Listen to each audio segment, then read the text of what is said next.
ನಮಸ್ಕಾರ. ನಾನು ನಾಗರತ್ನಜ್ಜಿ. ನನ್ನ ಗುರುಗಳಾಗಿರುವಂತಹ ಶ್ರೀಯುತ ಕಟೀಲು ಸಿಟ್ಲ ರಂಗನಾಥರಾವ್ ಇವರು ಮಾಡುತ್ತಿರುವಂತಹ ಶ್ರೀಯುತ ಮಾರ್ಗೋಳಿ ಗೋವಿಂದ ಶೇರಿಗಾರ್ ಇವರ ಸಂದರ್ಶನದಲ್ಲಿ ಶೇರಿಗಾರ್ ಇವರ ಪರಿಚಯವನ್ನ ನಾನು ಮಾಡಿಕೊಡ್ಲಿಕ್ಕಿದ್ದೇನೆ. ಕಲಾ ಸಂಪನ್ನತೆಯ ತವರು, ಸಾಂಸ್ಕೃತಿಕ ನಗರಿ ಎನಿಸಿಕೊಂಡ ಬಸ್ರೂರಿನ ಮಾರ್ಗೋಳಿಯ ಶ್ರೀ ನರಸಿಂಹ ಶೇರಿಗಾರ ಹಾಗೂ ಸುಬ್ಬಮ್ಮ ದಂಪತಿಗಳ ಜ್ಯೇಷ್ಠ ಪುತ್ರರಾಗಿ ಜನಿಸಿದವರು ಶ್ರೀಯುತ ಮಾರ್ಗೋಳಿ ಗೋವಿಂದ ಶೇರಿಗಾರ್. ಇವರು ಬಸ್ರೂರಿನ ಮಣ್ಣಿನ ಮಗನಾಗಿ ಎಳೆಯ ವಯಸ್ಸಿನಲ್ಲಿಯೇ ಯಕ್ಷರಂಗದತ್ತ ಒಲವನ್ನ ತೋರಿದವರು. ತಮ್ಮ 13ನೆಯ ವಯಸ್ಸಿನಲ್ಲಿಯೇ ಪ್ರಸಿದ್ಧವಾದ ಮಂದರ್ತಿ ಮೇಳವನ್ನು ಸೇರುವುದರ ಮೂಲಕ ಯಕ್ಷ ಲೋಕಕ್ಕೆ ಪಾದಾರ್ಪಣೆಯನ್ನ ಮಾಡಿದರು. ಅರಿವೇ ಗುರು ಎಂಬಂತೆ ಯಕ್ಷಗಾನದ ದಿಗ್ಗಜರೆನಿಸಿಕೊಂಡ ವೀರಭದ್ರ ನಾಯಕ್, ಕೊಕ್ಕರ್ಣೆ ಗುಂಡು ನಾಯಕ್, ನರಸಿಂಹ ಕಾಮತ್ರಿಂದ ಪಳಗಿದ ಇವರು ಯಕ್ಷ ವೈಭವದ ರಥವನ್ನ ಏರಿದರು. ತಮ್ಮ ಕಲಾ ಪ್ರೌಢಿಮೆಯಿಂದ ಮುಖ್ಯ ಸ್ತ್ರೀ ವೇಷಧಾರಿಯಾಗಿ ಗುರುತಿಸಿಕೊಂಡು ಯಕ್ಷರಂಗದಲ್ಲಿ ತಮ್ಮದೇ ಆದ ಕಲಾ ಸೊಬಗನ್ನ ಮೂಡಿಸಿದವರು. ಸುಮಾರು ಅರ್ಧ ಶತಕದಷ್ಟು ಕಾಲ ಮಂದಾರ್ತಿ, ಸೌಕೂರು, ಅಮೃತೇಶ್ವರಿ, ಪೆರಡೂರು, ಇಡಗುಂಜಿ, ಸಾಲಿಗ್ರಾಮ, ಕಮಲಶಿಲೆ ಹಾಗೂ ಮಾರಣಕಟ್ಟೆ ಮೇಳಗಳಲ್ಲಿ ಕಲಾ ಸೇವೆಯನ್ನು ಮಾಡಿದ ಸಾರ್ಥಕತೆ ಇವರದು. ಸುಮಾರು 38 ವರ್ಷಗಳ ಕಾಲ ಸ್ತ್ರೀ ವೇಷಧಾರಿಯಾಗಿ ಅಪಾರ ಜನಮನ್ನಣೆಯನ್ನ ಗಳಿಸಿದವರು. ವೀರವೇಷದ ಸ್ತ್ರೀ ಪಾತ್ರಗಳಾದ ದ್ರೌಪದಿ, ಮೀನಾಕ್ಷಿ, ಶಶಿಪ್ರಭೆ, ಭ್ರಮರಕುಂತಳೆ ಹಾಗೂ ಶ್ರೀದೇವಿ ಮಹಾತ್ಮೆಯ ದೇವಿಯ ಪಾತ್ರಕ್ಕೆ ಬಡಗುತಿಟ್ಟಿನ ಯಕ್ಷಗಾನ ಪ್ರಪಂಚದಲ್ಲಿ ಅದ್ವಿತೀಯವಾದ ಪಾತ್ರವನ್ನ ನಿರ್ವಹಿಸಿದ ಹೆಗ್ಗಳಿಕೆ ಇವರದು. ಹಾಗೆಯೇ ವೀರ, ಕರುಣ, ಶೃಂಗಾರ, ಹಾಸ್ಯ ಮುಂತಾದ ವಿವಿಧ ಪಾತ್ರಗಳಲ್ಲಿ ವಿಭಿನ್ನತೆಯೊಂದಿಗೆ ಯಕ್ಷರಂಗದಲ್ಲಿ ಹೊಸ ಆಯಾಮವನ್ನ ಸೃಷ್ಟಿಸಿದವರು. 1962ರಿಂದ 64ರ ತನಕ ಅಮೃತೇಶ್ವರಿ ಮೇಳದ ಯಜಮಾನರಾಗಿ ಮೇಳವನ್ನು ಮುನ್ನಡೆಸಿದ ಹಿರಿಮೆ ಇವರದು. ಕಲಾವೃತ್ತಿಯೇ ತನ್ನ ಜೀವನದ ತಪಸ್ಸು ಎಂದು ತಿಳಿದ ಇವರು ಕುಂದಾಪುರದ 9 ದಂಡಿಗೆ ಪಡುಕೇರಿಯಲ್ಲಿ ಶ್ರೀ ಕಾಳಿ ಅಮ್ಮನವರ ಕ್ಷೇತ್ರದ ಮೊಕ್ತೇಸರಾಗಿ ಧಾರ್ಮಿಕ ಕ್ಷೇತ್ರದಲ್ಲೂ ತಮ್ಮನ್ನ ತೊಡಗಿಸಿಕೊಂಡ ಕೀರ್ತಿ ಇವರದು. ಸುಲೋಚನಾ ಇವರೊಂದಿಗಿನ ದಾಂಪತ್ಯ ಜೀವನದಲ್ಲಿ 3 ಗಂಡು ಹಾಗೂ 2 ಹೆಣ್ಣು ಮಕ್ಕಳನ್ನು ಹೊಂದಿದ ತುಂಬು ಕುಟುಂಬ ಇವರದು.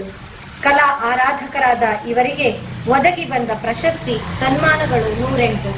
ಅದರಲ್ಲೂ ಇವರ ವಿಶೇಷವಾದ ಯಕ್ಷಗಾನದ ಕಲಾ ಸೇವೆಗಾಗಿ ಕರ್ನಾಟಕ ರಾಜ್ಯ ಸರ್ಕಾರ ನೀಡಿದ 2015ರ ಕನ್ನಡ ರಾಜ್ಯೋತ್ಸವ ಪ್ರಶಸ್ತಿ ಇವರ ಸಾಧನೆಯ ಹಿರಿಮೆಯ ಮೆಟ್ಟಿಲು. ಇದು ಸಮಗ್ರ ಯಕ್ಷಲೋಕಕ್ಕೆ ಸಂದ ಗೌರವ. ಇಂತಹ ಶ್ರೇಷ್ಠ ವ್ಯಕ್ತಿಯನ್ನ ಇಂದು ಪರಿಚಯಿಸ್ತಾ ಇದ್ದೇನೆ. ನಮಸ್ಕಾರ. ನಮಸ್ತೆ ಸರ್. ನಮಸ್ತೆ. ತಾವು ಬಡಗುತಿಟ್ಟು ಯಕ್ಷಗಾನ ಕ್ಷೇತ್ರದಲ್ಲಿ ಒಂದು ಸ್ತ್ರೀ ಪಾತ್ರಧಾರಿಗಳಲ್ಲಿ ಒಂದು ನಂಬರ್ 1 ಅಂತ ಇವತ್ತಿಗೂ ಆ ಒಂದು ಖ್ಯಾತಿಯನ್ನು ತಾವು ಉಳಿಸಿಕೊಂಡಿದ್ದೀರಿ. ಅಂದರೆ ಇವತ್ತಿಗೂ ಜನರು ಏನು ಹೇಳ್ತಾರೆ ಅಂತಂದರೆ, ಸ್ತ್ರೀವೇಷ ಅಂತಂದರೆ ಮಾರ್ಗೋಳಿ ಗೋವಿಂದ ಶೇರಿಗಾರರವರದ್ದು ಅಂತ ಹೇಳಿ ಇವತ್ತಿಗೂ ಆ ಹೆಸರು ಉಂಟು. ಪ್ರಾಯಶಃ ಒಂದು 60-70 ವರ್ಷಗಳವರೆಗೆ ನೀವು ಯಕ್ಷಗಾನ ಕ್ಷೇತ್ರದಲ್ಲಿ ತಮ್ಮ ಒಂದು ದುಡಿಮೆಯನ್ನು ನೀವು ಮಾಡಿದವರು. 53 ವರ್ಷ ಟೋಟಲ್. ಈ ಎಲ್ಲ ನಿಮ್ಮ ಟೋಟಲ್ 53 ವರ್ಷದ ಅನುಭವವನ್ನು ನಮಗೆ ಸಾಧ್ಯವಾದಷ್ಟು ಮಟ್ಟಿಗೆ, ಅಂದರೆ ಯಕ್ಷಗಾನದ ಮುಂದಿನ ಒಂದು ತಲೆಮಾರಿಗೆ ನಿಮ್ಮ ಕೊಡುಗೆ ಏನಿದೆ, ನೀವು ಯಕ್ಷಗಾನಕ್ಕೆ ಏನು ಕೊಟ್ಟಿದ್ದೀರಿ ಮತ್ತು ನಿಮ್ಮ ಕಾಲದಲ್ಲಿ ಯಕ್ಷಗಾನ ಅನ್ನುವಂಥದ್ದು ಹೇಗೆ ಇತ್ತು, ಈ ಎಲ್ಲ ವಿಚಾರಗಳು ಒಂದು ಮುಂದಿನ ಪೀಳಿಗೆಗೆ ದಾಖಲಾತಿಯಾಗಿ ಇರಲಿ ಅನ್ನುವಂಥ ಒಂದು ಉದ್ದೇಶದಿಂದ ಈ ಒಂದು ಸಂದರ್ಶನವನ್ನು ನಾವು ಮಾಡ್ತಾ ಇದ್ದೇವೆ ಸರ್. ಸರಿ. ಮೊಟ್ಟ ಮೊದಲಿಗೆ ನೇರ ನಾವು ಸಂದರ್ಶನಕ್ಕೆ ಬರುವುದಿದ್ರೆ, ತಾವು ಯಕ್ಷಗಾನ ಕ್ಷೇತ್ರಕ್ಕೆ ಪಾದಾರ್ಪಣೆ ಮಾಡಿದ ಹಿನ್ನೆಲೆಯನ್ನು ಸ್ವಲ್ಪ ಹೇಳ್ಬಹುದಾ ಸರ್? ಪಾದಾರ್ಪಣೆ ನಾನು 4ನೇ ತರಗತಿ ಓದಿದವ. ನಾನು ಬಯಲಾಟ ಆವಾಗ ನಡೀತಾ ಇತ್ತು. ಮಂದರ್ತಿ ಮೇಳದ ಆಟವನ್ನು ನೋಡಿದೆ. ಆವತ್ತು ಪ್ರಹ್ಲಾದ ಚರಿತ್ರೆ ಪ್ರಸಂಗ ಆಗಿತ್ತು. ಮತ್ತೆ 2ನೇ ಬಾರಿಯಲ್ಲಿ ನೋಡಿದೆ ಭೀಷ್ಮ ವಿಜಯ ಪ್ರಸಂಗ ಆಗಿತ್ತು. ಅದು 2 ನೋಡಿದಾಗ ನನಗೆ ಶಾಲೆಗೆ ಹೋಗುವುದನ್ನು ಬಿಟ್ಟು ಯಕ್ಷಗಾನಕ್ಕೆ ಸೇರುವ ಅಂತ ನನಗೆ ಮನಸ್ಸಾಯ್ತು. ಶಾಲೆಯನ್ನು ಬಿಟ್ಟೆ. ಮನೆಯಲ್ಲಿ ನಾನು ಯಕ್ಷಗಾನಕ್ಕೆ ಸೇರಬೇಕು ಅಂತೇಳಿ ಹೇಳಿದೆ. ನಾನು 13ನೇ ವರ್ಷ ಪ್ರಾಯದಲ್ಲಿ ಮಂದರ್ತಿ ಮೇಳಕ್ಕೆ ನಾನು ಸೇರಿದೆ. ಆಗ ಶೇಷರಿ ಭಾಗವತರು, ಓ. ರಾಮಗಾಣಿಗರು, ವೀರಭದ್ರ ನಾಯಕರು, ಕೊಳಕೆಬೇಲಿ ನಾಯಕರು, ಇಂಥ ಘಟಾನುಘಟಿಯ ಕರೆಕ್ಟ್ ವೇಷಧಾರಿಗಳು ಅವಾಗ ಇರ್ತಾ ಇದ್ರು. ನನಗೆ ಕುಂದಾಪುರದ ಹತ್ತಿರ ಹುಣಸಮಕ್ಕಿ ಹತ್ತಿರ ಮೊಳಹಳ್ಳಿ ಅಂತ ಒಂದು ಊರುಂಟು. ಅಲ್ಲಿ ಕೊಯ್ಕಾಡಿಯಲ್ಲಿ ಆಟ ಮಂದರ್ತಿ ಮೇಳದ ನಡೀತಾ ಇತ್ತು.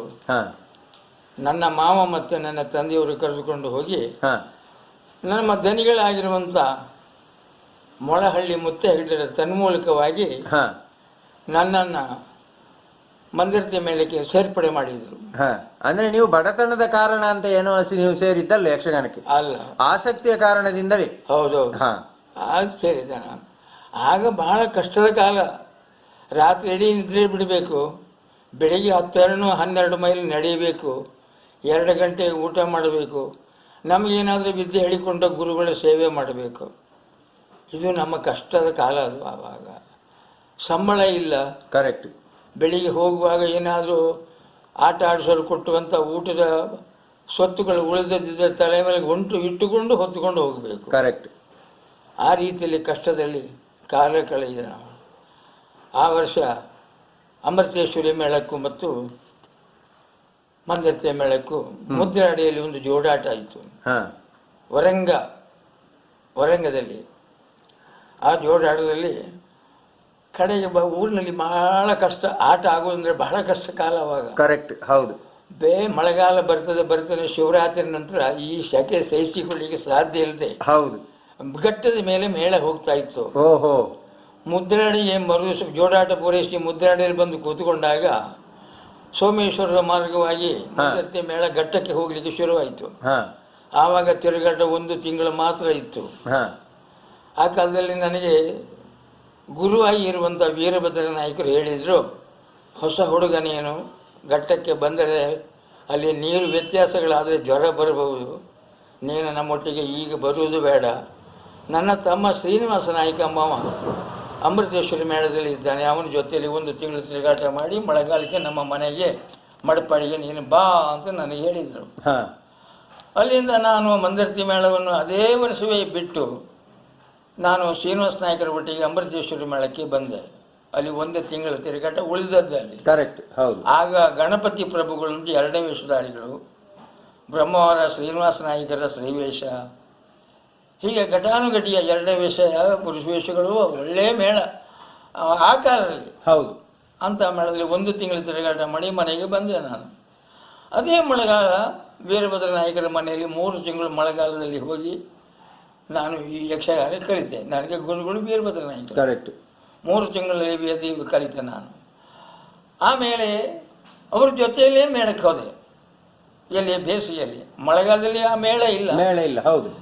ಮತ್ತೆ ಅವ್ರ ಜೊತೆಯಲ್ಲಿ ಮೇಳಕ್ಕೆ ಹೋದೆ. ಮತ್ತೆ ಮಳೆಗಾಲ ಬರುವಾಗ ಮತ್ತೆ 3 ತಿಂಗಳು 2 ವರ್ಷ ನಾನು ಅಲ್ಲಿ ಅವ್ರ ಜೊತೆಯಲ್ಲಿ ನನ್ನ ಗುರುಗಳನ್ನು ಅವರು ಮತ್ತೆ ಬೇರೆಯವರನ್ನೆಲ್ಲ ನೋಡಿ ಕಲ್ತಿದ್ದೇನೆ. ಹೌದು. ಆದರೆ ಪ್ರಧಾನವಾಗಿ ಗುರುಗಳು ಅಂತ ಇವರೇ. ಯಕ್ಷಗಾನಕ್ಕೆ ಗುರು ಅಂತ ಹೇಳಿದರೆ ವೀರಭದ್ರ ನಾಯಕರು. ಆಮೇಲೆ ಹಂತವಾಗಿ ಕೋಡಂಗಿ ವೇಷ ಮಾಡಿದೆ, ಆಮೇಲೆ ಬಾಲಗೋಪಾಲ ಮಾಡಿದೆ, 3ನೇ ಶ್ರೀವೇಷ ಮಾಡಿದೆ, ಸಖಿ ವೇಷ ಮಾಡಿದೆ, 3ನೇ ವೇಷ ಅಂದರೆ ಪುಂಡಿ ವೇಷ ಅಂತಾರೆ ತೆಂಕಲ. ಕರೆಕ್ಟ್. ನಾವು 3ನೇ ವೇಷ ಮಾಡಿದೆ. ಆಮೇಲೆ ಪ್ರೀತಿಗೆ ಶ್ರೀವೇಷ ಅಂತ ಹೇಳ್ತಾರೆ ನಮ್ಮಲ್ಲಿ. ಅದು ನಮ್ಮಲ್ಲಿ ಎಲ್ಲ ಲೆಕ್ಕಾಚಾರ ಉಂಟು. ಒಬ್ಬ ದೊಡ್ಡ ವಿದ್ಯಾವಂತ ದೊಡ್ಡ ಸ್ಥಾನ ಕೊಡುವುದಿಲ್ಲ. ಆ ಕ್ಲಾಸಿನಲ್ಲಿ 1, 2, 3, 4 ಮೇಲೆ ಹೋಗಬೇಕು. ಕರೆಕ್ಟ್. ಆ ಸ್ಥಾನ ಆಗಿತ್ತು. ಈಗ ಅಲ್ಲ, ಮೊದಲು. ಹೌದು ಹೌದು. ಈಗ ಬರ್ತಾ ಭಾಗವತ, ಬರ್ತಾ 2ನೇ ವೇಷ ಆಯ್ತಾ. ಆಗ ಹಾಗಿಲ್ಲ. ಹೌದು. ಆವಾಗಿನ ಇದೇ 2ನೇ ವೇಷಧಾರಿಗೆ ಅವನಿಗೆ ನೀವೀಗ ಬಾಲಗೋಪಾಲ ಅಂದ್ರೆ ಎಂಥದ್ದು ಕೇಳಿದರೆ, ಕೋಡಂಗಿ ಅಂದ್ರೆ ಎಂಥದ್ದು ಕೇಳಿದರೆ ಹೇಳಲಿಕ್ಕೆ ಬರೋದಿಲ್ಲ. ಕರೆಕ್ಟ್. ರಂಗಸ್ಥಳದಲ್ಲಿ ಹೇಗೆ ಹೋಗ್ಬೇಕು, ಎಲ್ಲಿ ಬರಲಿಕ್ಕೆ ಅಂತ ಅವನಿಗೆ ಗೊತ್ತಿಲ್ಲ. ರಂಗಸ್ಥಳಕ್ಕೆ ಹೋಗುವಾಗ ಓ ಲಪ್ಪ ಶಬಾಸ್ ಅಂದರೆ ಎಂಥದ್ದು ಅಂತ ಅವನಿಗೆ ಗೊತ್ತಿಲ್ಲ. ಕರೆಕ್ಟ್. ಗೊತ್ತಾಯ್ತು. ಹೀಗೆಲ್ಲ ಹಿಂದೆ ಅದು ಕಳೆದು ಹೋದಂಥ ಸಂಗತಿ. ಇದೆಲ್ಲ ನಾವು ಅನುಭವಿಸಿದವು. ಆಮೇಲೆ ನಾನು ಮುಖ್ಯ ಶ್ರೀವೇಷಕ್ಕೆ ನಾನು ಸೌಗುರು ಮೇಳಕ್ಕೆ ಬಂದೆ. ಸೌಗುರು ಮೇಳಕ್ಕೆ ಬಂದು ಕೊಕ್ಕರ್ಣೆ ನಿಶ್ಚಿಕಾಮತ್ರದ ಹೆಸರಾಂತ. ಆ ಕಾಲದಲ್ಲಿ ಅವರಿಗೆ ಸರಿಗಟ್ಟುವ ಶ್ರೀವೇಷಧಾರಿಗಳು ಯಾರು ಇರಲಿಲ್ಲ. ಅವನು ವಡದಾನಲ್ಲಿ ಕೆಲವು ವರ್ಷಗಳು ನಾನಲ್ಲಿ ಇದ್ದೆ. ಅಲ್ಲಿಂದ ನನಗೆ ನನ್ನನ್ನು ನೋಡಿ ನೇರಲಕಟ್ಟೆ ಹತ್ರ ನೀರುವಣಿ ಅಂತೇಳಿ ಉಂಟು. ಆ ನೀರುವಣಿಯಲ್ಲಿ 3 ಮೇಳದ ಆಟಗಳಾಯಿತು. ಒಂದು ಮಾರಣಕಟ್ಟೆ ಮೇಳ, ಒಂದು ಮಂದರ್ತಿ ಮೇಳ, ಒಂದು ಅಮೃತೇಶ್ವರಿ ಮೇಳ. ಅಮೃತೇಶ್ವರಿ ಮೇಳದಲ್ಲಿ ನಾನು ನಾರಾಯಣ ಗಾಣಿಗರ ಮುಖ್ಯ, ಅವರು ಶ್ರೀವಿಷ್ಠಾಡಿಗಳೇ, ಅವರೊಟ್ಟಿಗೆ ಸಖಿವೇಶ ಮಾಡಿಕೊಂಡಿದ್ದೆ ನಾನು. ಆದರೆ ಜೋಳ ವನ್ಸೆ ನಾರಾಯಣ ಗಾಣಿಗರು, ವನ್ಸೆ ನಾರಾಯಣ ಗಾಣಿಗರು ಅವ ಎಂಥದ ಅವ ಅಲ್ಲ, ಹರಾಡಿ ನಾರಾಯಣ ಕುಷ್ಟಗಾಣಿಗರ ತಮ್ಮ, ಹರಾಡಿ ಕುಷ್ಟಗಾಣಿಗರ ತಮ್ಮ. ಅಲ್ಲಿ 3-4 ಅಂಥ ವ್ಯಕ್ತಿಗಳೇ ಈಗ ಇಲ್ಲವೇ ಇಲ್ಲ. ರಾಮಗಾಣಿಗರು, ಕುಷ್ಟಗಾಣಿಗರು, ನಾರಾಯಣ ಗಾಣಿಗರು, ಈ 3 ನಾನು ನೋಡಿದ್ದು. ಅಂಥ ವೇಷಧಾರಿಗಳೇ. ನಾರಾಯಣ ಗಾಣಿಗೆ ನನ್ನಿಂದ ಸಣ್ಣವ, ನಾನು ಒಟ್ಟಿಗೆ ಮಾರಣಕಟ್ಟೆ ಮೇಳಲ್ಲಿದ್ದವ. ಅದು ನಮ್ಮ ಲೆಕ್ಕಕ್ಕೆ ಅಲ್ಲ, ಅದು ಅಲ್ಲ, ನಾನು ಲೆಕ್ಕಕ್ಕಲ್ಲ ಅಂದ್ರೆ ಅವನು ವೇಷಧಾರಿ ಅಲ್ಲ ಅಂತ ಹೇಳುವುದಿಲ್ಲ, ಹಾಗಲ್ಲ. ಆ ನಾರಾಯಣ ಗಾಣಿಗರಿಗೂ ಈ ನಾರಾಯಣ, ಇವನ ಹೆಸರು ನಾರಾಯಣ ಅಲ್ಲ, ನಾನು ಅಂತ ಹೇಳುವುದು ನಾವು, ಗೊತ್ತಾಯ್ತು. ಇವನಿಗೆ ಅಜಗದಿ ವ್ಯತ್ಯಾಸ. ವೇಷಧಾರಿ ಅಲ್ಲ ಅಂತ ನಾನು ಹೇಳುವುದು. ಅವ ನಮ್ಮ ಓಡಾಟದಲ್ಲಿ ಅವ ವೇಷಧಾರಿ ತಯಾರಾಗಿದ್ದ, ನಾವೆಲ್ಲ ತಯಾರಾದ ಮೇಲೆ ಅವ ತಯಾರಾಗಿದ್ದು. ಕರೆಕ್ಟ್. ಹಾಗೆ ನಾವು ತಿರುಗಾಟ ಮಾಡಿಕೊಂಡು ಇದ್ದು ಮಾರಣಕಟ್ಟೆ ಮೇಳದಲ್ಲಿ ಇರ್ತಾ ಇದ್ದೆ ನಾನು. ಕೊಕ್ಕುವಲ್ಲಿ ಮಾರಣಕಟ್ಟೆ ಮೇಳದಲ್ಲಿ ನಮ್ಮ ರಾಮಕೃಷ್ಣ ಹೆಬ್ಬಾರರು ಕೇಳಿರ್ಬೋದು ನೀವು. ಮಾರ್ವಿಯ ರಾಮಕೃಷ್ಣ ಹೆಬ್ಬಾರರು, ಮಜ್ಜಿಮೇಲಿ ಚಂದೇಶ್ ಶೆಟ್ಟರು, ಇವರು ಆ ಕಾಲದ 48ರಲ್ಲಿ, 1948ರಲ್ಲಿ ಎಲ್ಲಿಂದ ನಾನು ಕಾಸರಗೋಡು ಮೇಳ ಬಿಟ್ಟು ಬಂದವನೇ ಹೋದದ್ದೇ ಮಾರಣಕಟ್ಟೆಗೆ. ಕರೆಕ್ಟ್. ಅಲ್ಲಿ 16 ವರ್ಷಗಳ ಕಾಲ ಒಂದೇ ಮೇಳದಲ್ಲಿ ಇದ್ದೆ ನಾನು. ಜನಗಳೆಲ್ಲ ಬದಲಾಗ್ತಾ ಇದ್ರು, ನಾನು ಬದಲಾಗಲಿಲ್ಲ. ಅಲ್ಲಿ ತಿರುಗಾಟ ಮಾಡಿದೆ. ಅಲ್ಲಿಂದ ಕಾರಣಾಂತರದಿಂದಾಗಿ ಕೊಲ್ಲೂರು ಮೇಳ ನಾವು ಸ್ವಂತ ಮಾಡಬೇಕಾಯಿತು. ವೀರಭದ್ರ ನಾಯಕರು ಮತ್ತು ನಾವು ಎಲ್ಲ ಒಟ್ಟಾಗಿ 59ರಲ್ಲಿ ಅಲ್ಲಿ ಕೊಲ್ಲೂರು ಮೇಳ ತಯಾರು ಮಾಡ್ತಾರೆ. ಹೊಸದಾಗಿ ಒಂದು ಮೇಳ, ಅದು ಒಂದು ಅದ್ದೂರಿಯಾಗಿ ನಡೆಯುತ್ತದೆ. ಆಮೇಲೆ ಅಲ್ಲಿಂದ ಹೊರಟು ಕೊಲ್ಲೂರು ಮೇಳ 3 ತಿರುಗಾಟ ಆಗುವಾಗ ಅಮೃತೇಶ್ವರಿ ಮೇಳ ಮೊದಲನೇ ವರ್ಷ ಕುಷ್ಟಗಾಣಿಗರ ಯಜಮಾನಿಕೆಯಲ್ಲಿತ್ತು. ಅವರು ದುಡಿಮೆ ಕಡಿಮೆಯಾಗಿ ಕಲಾವಿದರಿಗೆ ಸಂಬಳ ಕೊಡದೆ ಬರುವ ವರ್ಷ ಮೇಳ ಕೋಟದ ಐತಾಳರು ನನ್ನನ್ನು ಕಂಡು ನನ್ನ ಜೊತೆಯಲ್ಲಿ ಬಂದು, ಇದು ಕೊಲ್ಲೂರು ಮೇಳದಲ್ಲಿ ಇರುವವ ನಾನು, ನಮ್ಮ ಮೇಳ ಬಿದ್ದೋಗಿದೆ, ಎಲ್ಲ ಮೇಳ ಎದ್ದಾಯಿತು, ನಮಗೆ ಜನ ಇಲ್ಲ, ನೀವು ನಮ್ಮ ಮೇಳ ನಡೆಸಿಕೊಡ್ತೀಯ ಅಂತ ನನ್ನ ಹತ್ರ ಬಂದು ಶಿರೂರಿನಲ್ಲಿ ಕೇಳಿದರು, ಬೈಂದೂರು ಶಿರೂರಿನಲ್ಲಿ. ಆಗ ನಾನು ಮೇಳಕ್ಕೆ ಸೇರಿ 26 ದಿವಸ ಆಯ್ತು ಇವತ್ತಿಗೆ. ನಾವು ಈ ಮೇಳ ಕಟ್ಟಿದವರು ನಾವು. ಇವತ್ತು ನಾನು ಈಗ ನಿಮ್ಮ ಮೇಳ ಬಿದ್ದಿದೆ ಅಂತ ನಾನು ಎಬ್ಬಿಸಿಗೆ ಬಂದರೆ ನನ್ನಂತ ಒಬ್ಬ ಶತಮೂರ್ಖ ಇಲ್ಲ ಅಂತ ಯಾರು ಹೇಳುವುದಿಲ್ಲ. ಅದು ಕಲಾವಿದರು ಎಲ್ಲಿದ್ದಾರೆ, ಈಗಿನ ಕಲಾವಿದರ ರೀತಿಯಲ್ಲಿ ಅಲ್ಲ, ಅಲ್ಪ ಸ್ವಲ್ಪ ಕಲಾವಿದರು ಎಲ್ಲಿ ಸಿಗ್ತಾರೆ. ಅಲ್ಲ, ನೀನು ಏನಾದರೂ ಮಾಡಿ ನಮ್ಮ ಮರ್ಯಾದೆ ಉಳಿಸ್ಬೇಕು ಅಂತ ಅವರು ಮತ್ತೊಬ್ಬರು ಅಂಡಿಕೆರೆ ಶೀನ್ ಶೆಟ್ಟರು ಅಂತ ಇಬ್ಬರು ಕೇಳಿಕೊಂಡರು. ಆಗ ನಾನು ಅಲ್ಲಿಂದ ಹೊರಡುವಾಗ ಹರಾಡಿ ಮಾಮಲ ಗಾಣಿಗ ಅಂತ ಒಬ್ಬ ಇದ್ದಿದ್ದ, ಮುಂಡಾಸಿನ ವಿಸ್ತಾಡಿ ಕೇಳಿದ್ರು, ಒಳ್ಳೆ ವಿಸ್ತಾರ. ಅವನಂತ ಕೇಳಿದ ಏನು ಮಾಡೋದು ಅಂತ. ನಾಮಂದ ಮಾಮಲ ಅಂತ ನನ್ನ ಒಬ್ಬ ಕಿರಿಯಮ್ಮ, ನನಗೂ ಸಾಧಾರಣ ಮಟ್ಟಿಗೆ ಶಿಷ್ಯ. ಅವನು ಬೆಂಗಳೂರಿದ್ದವನು ಕರ್ಕೊಂಡು ಬಂದು ಅವನೊಂದು ವೇಷಧಾರಣ ಮಾಡಿದೆ. ಆಯ್ತು, ಅವನತ್ರ ಕೇಳಿದೆ, ಹೀಗೆಲ್ಲ ಹೇಳ್ತಾರೆ, ಏನು ಮಾಡೋದು ಅಂತ. ನಾವು ಆದಷ್ಟು ಪ್ರಯತ್ನ ಮಾಡಿ ಉಳಿದ ಕಲಾವಿದರು ಯಾರಿದ್ದಾರೆ ಅಂತ ನೋಡಿ ಅವ್ರನ್ನ ತಗೊಂಡು ಮೇಳ ಮಾಡುವ ಅಂತೇಳಿ ಹೇಳಿ ಅವ್ರಿಗೆ ಒಪ್ಪಿಗೆ ಕೊಟ್ಟರು ನನಗೆ. ಆ ಒಪ್ಪಿಗೆ ಮೇರೆಗೆ ಅಲ್ಲಿಂದ ನಾನು 62ನೇ ಇಸ್ವಿಯಲ್ಲಿ ಅಮೃತೇಶ್ವರಿ ಮೇಳದ ಯಜಮಾನನಾದೆ. ಅಲ್ಲಿ ನೋಡುವಾಗ ಅಳಿದುಳಿದ ಜನರನ್ನ ಲೆಕ್ಕ ಹಾಕಿ ನೋಡುವಾಗ ನನಗೆ ಸಿಕ್ಕಿದ್ಯಾರು, ಯಾವ ಕಾಳಿಗೆನ ನೋಡ್ರಪ್ಪಯ್ಯ ರಾಮಚಂದ್ರನ ನೋಡ್ರು ಅಂತ ಭಾಗವತರು ಮನೆಯಲ್ಲೇ ಇದ್ದಿದ್ರು. ಅವರಿಗೆ ಮೇಳ ಇರಲಿಲ್ಲ, ಅವ್ರನ್ನ ಕರ್ಕೊಂಡೆ. ಆಮೇಲೆ ಶ್ರೀನಿವಾಸ ಮಾರ್ವಾಡಿ ವೀರಭದ್ರ ನಾಯಕರ ತಮ್ಮ ಅಂದರೆ ಕಾಸ ತಮ್ಮ ಅಲ್ಲ, ಚಿಕ್ಕಪ್ಪನ ಮಗ, ಅವರನ್ನು 2ನೇ ವೇಷಧಾರಿಗಳು ವೇಷ ಮಾಡ್ತಿದ್ರು. ಅವರು ಮನೆಯಲ್ಲಿ ಕೂತಿದ್ರು, ಅವ್ರನ್ನು ಕರ್ಕೊಂಡೆ. ಹಳ್ಳಾಡಿ ಸೀನ್ ನಾಯ್ಕ ಅಂತ ಅವನನ್ನು ಪುರುಷವೇಷಕ್ಕೆ ತಕ್ಕೊಂಡೆ. ನನ್ನ ಜೊತೆಯಲ್ಲಿ 2 ಜನ ಮಹಾಬಲರಿದ್ದರು. ಯಾವುದು ಹರಾಡಿ ಮಹಾಬಲ ಮತ್ತು ನಾಮಂದ ಮಹಾಬಲ.